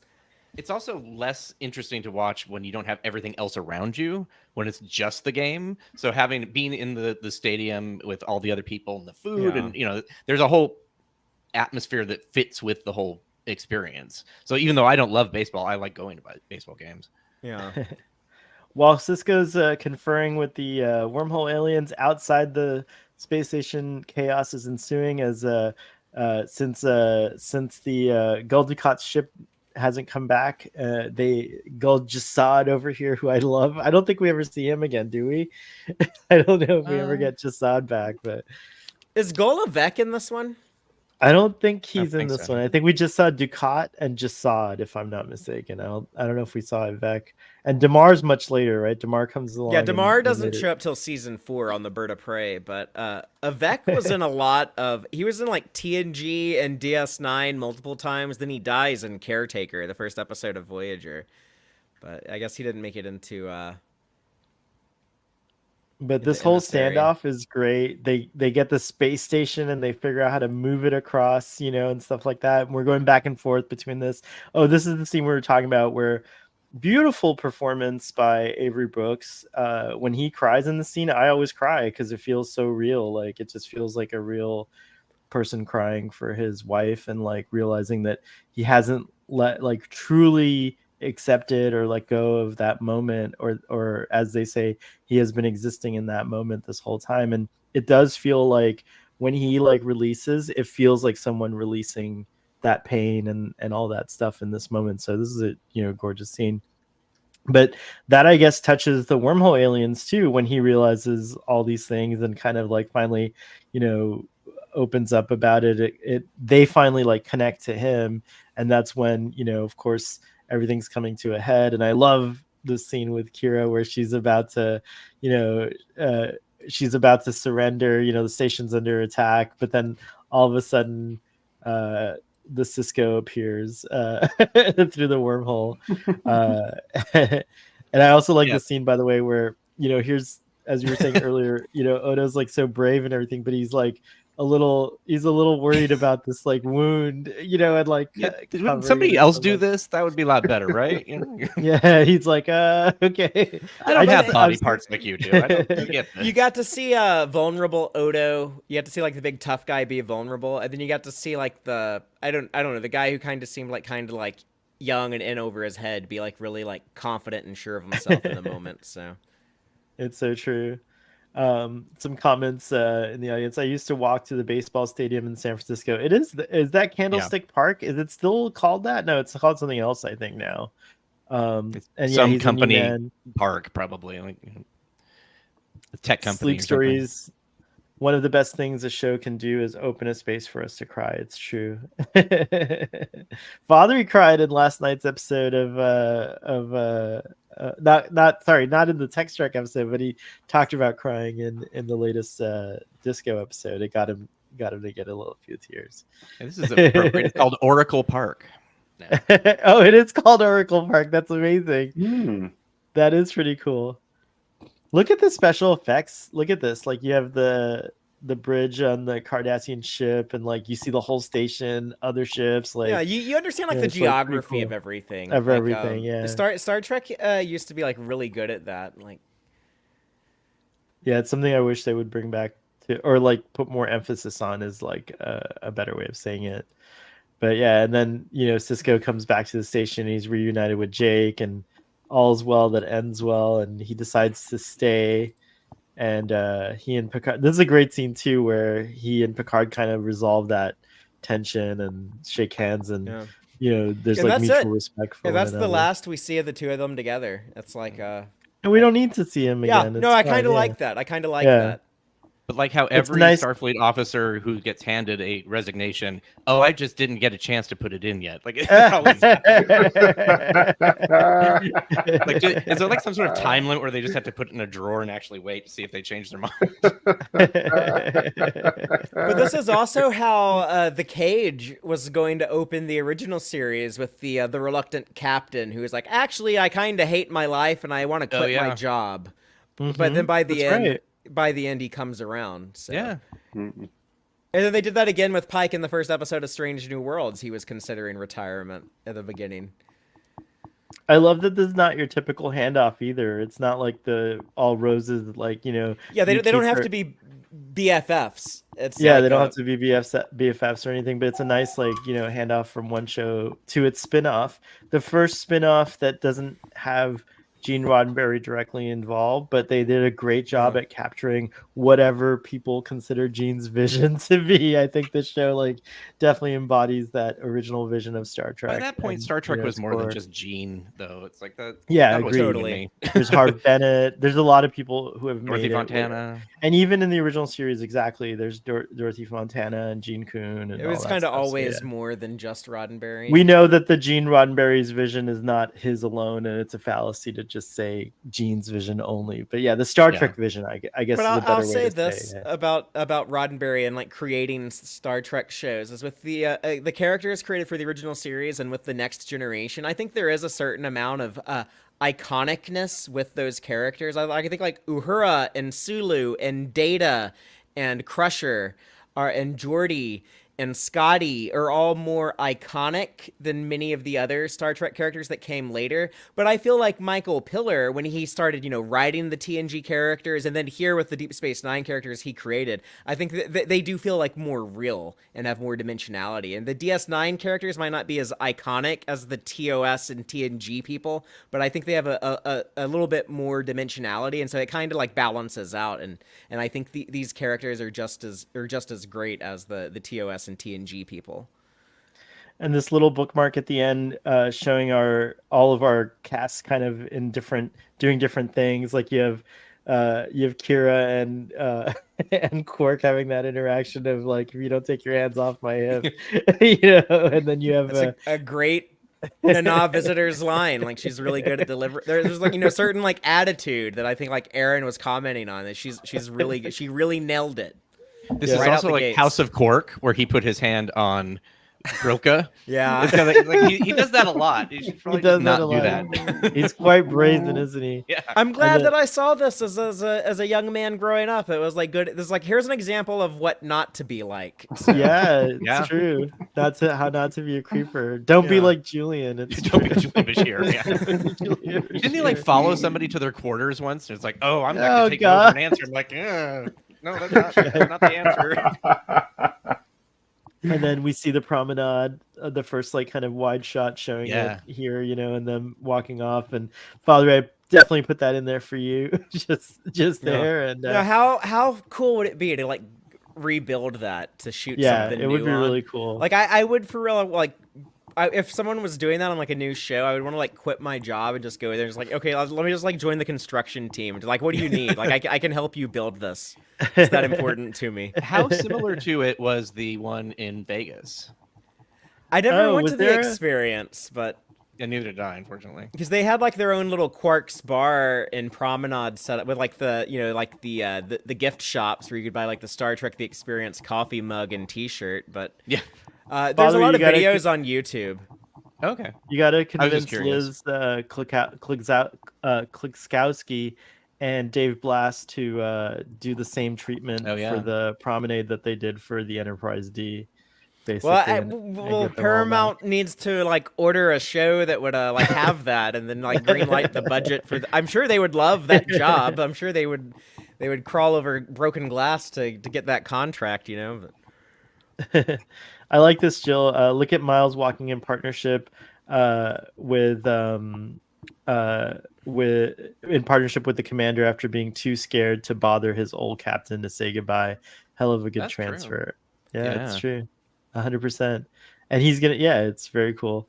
But yeah, we see He did those seem to three integrate ships with that crew a lot. Yeah. Like even when he was on the Enterprise, it didn't seem like he had like he was there but not there. He was a Right. separate entity, and he kept reminding people, "No, I'm not an officer." And all that. It's like, okay, Guys, Just- we did it in 2 hours. The same amount of time as the opener's only an hour and a half, but still, we did it. Well, with commercials. with commercials. With commercials, it's 2 hours, Depending so on we what did tier of Paramount Plus you subscribe to.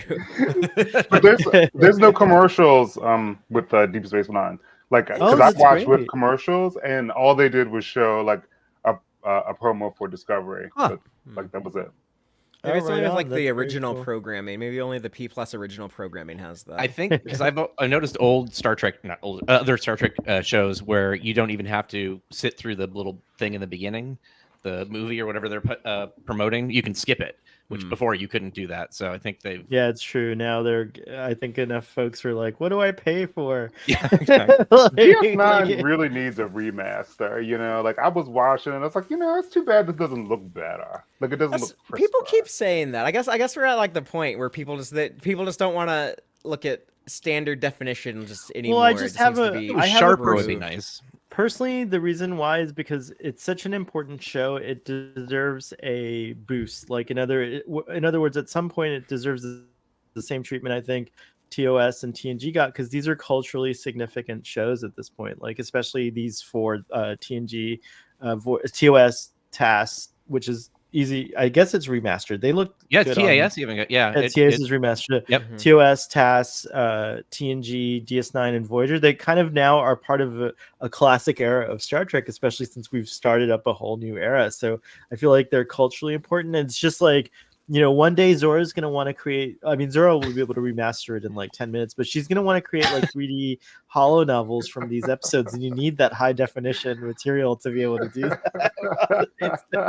So, no, but I just think, from an archival perspective, but I understand it's a very expensive and very difficult thing to do. I just hope technology seems to be getting better and better. Yeah. So, there could be a We're just compromise gonna have to wait on the tech to be cheap enough. Because Cheaper enough, yeah. like, they But lost Babylon money 5? on TNG, and it Yeah. would be Yeah, I more was gonna say if difficult. everybody had bought those, that'd probably be a different story. But That's they true. didn't sell that well. Babylon 5 did a pretty good job with the way that they remastered, I thought, right? On Max, but it still bothered me how they had to use the AI on anything that had visual effects on it. They used the AI upscale, so you could if someone was like holding a gun on Babylon 5 and they were about to shoot it, you always knew if they were about to shoot it or not, because like the picture quality would change if there was about to be an effect. And it wasn't. It definitely looked good. It looked better than the DVD transfers from 20 years ago. I think it's a big improvement, but it's not a good enough quality that I think it would be acceptable to do to a Star Trek show. So I don't think it's not. Just be patient. Just wait.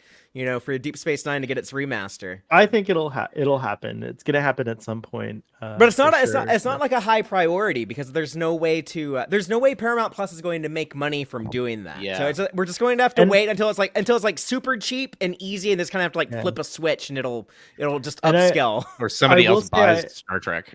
Yeah. I will But say I even then, watched no, this like who's episode. like you're not gonna make money upscaling like old TV shows and into HD. Like people, the average consumer is not going to rush out to sign up to a streaming service to do that. So it's like, who's gonna pay for it? But like I said, it's got to be something. Yeah, exactly. Like that's got to be done. I think just for the cultural significance of it, not necessarily the monetary reason. But I will say, watching this a bunch of different ways, the most ideal way I found to watch a standard definition program is on an iPad size screen. It looks pretty Yeah. decent. It doesn't like there's not a lot of bad stuff. And then my television does this crazy upscaling thing, and it looks great on a bigger screen too. So there's a lot of ways that you can kind of like it doesn't look perfect, but it looks like nice. Like it's still SD, but it doesn't have a lot of the kind of artifacts and stuff that you get when you upscale, which is nice. So this has been so much fun, you guys. I feel like the 2 hours went by pretty quickly. Sorry we lost Joel to the wormhole, but he'll be watching the replay and hopefully commenting. But I appreciate y'all spending a few hours with me here on this Saturday afternoon. Audience and guests, thank you so much. You want to give some any final statements and ratings? I'll go first and say, of course, this is 10 orbs, 10 tears of the prophets out of 10. It's a home run, if you will. It was an amazing amazing pilot to one of the greatest TV shows, not just Star Trek shows, but greatest TV shows of all time. So yeah, that's all I gotta say. How about you, Aaron? 9 out of 10 or 9.5 out of 10. I think the 0.5 is just for like the kind of like laggy part and that towards the end.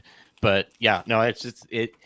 Of all the first episodes of Star Trek, I know that people have said that, the Voyager one is the most like complete or what. It's like, I just feel this is like the best one.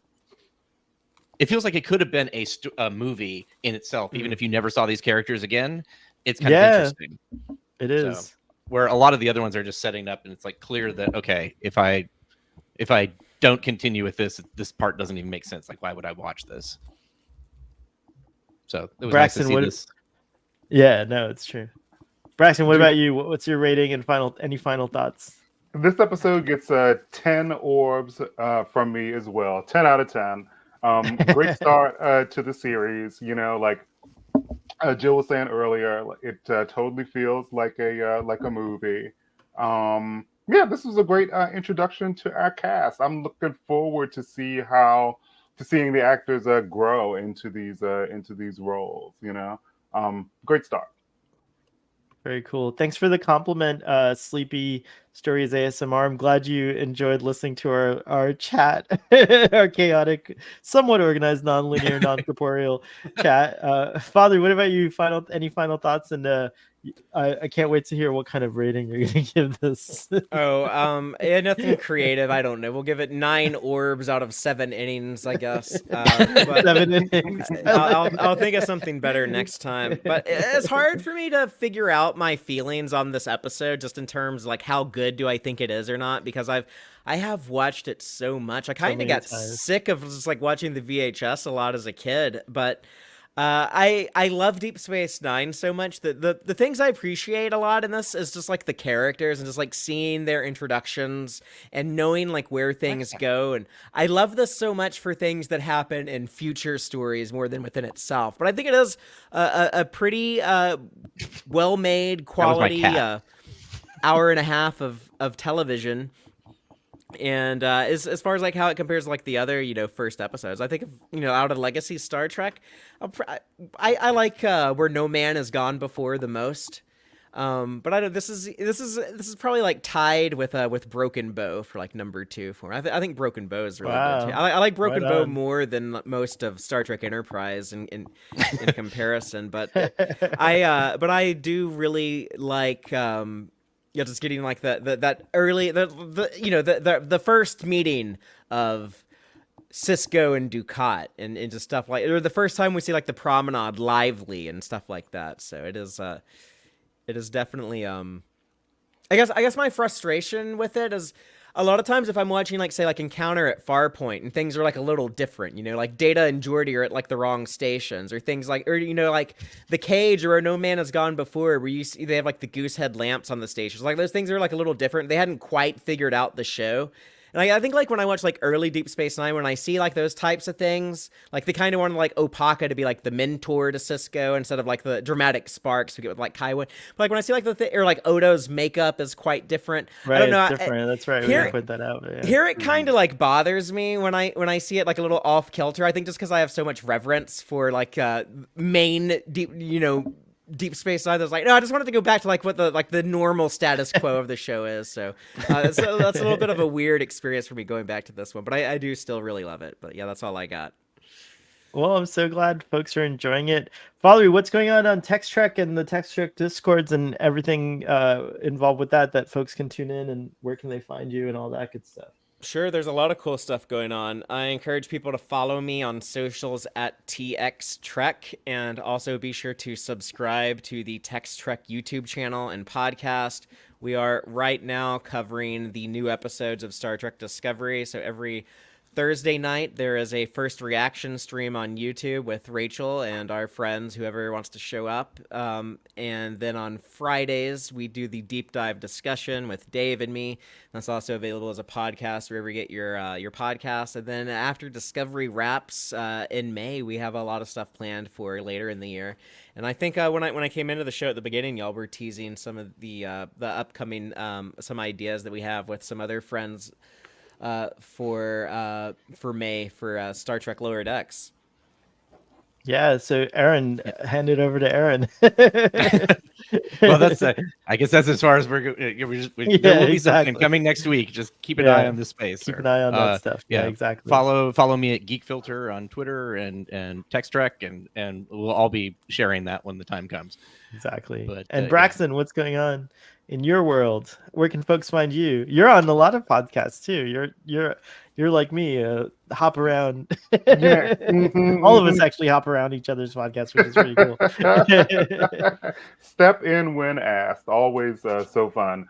People can find me on X at Leviathan026. So yeah, possibly the next time that you'll see me is this Thursday for the finale of Disco. Those are so much fun. It's wait, this Thursday's not the finale of Disco. Wait, what are you talking about? Isn't it? Isn't it only 6 episodes? No, it's 10. Thank goodness. Whew. I was like, wait, what? Did we skip through time? I got so scared. We were like, what planet am I living on? Okay, well, you'll see me on Thursday.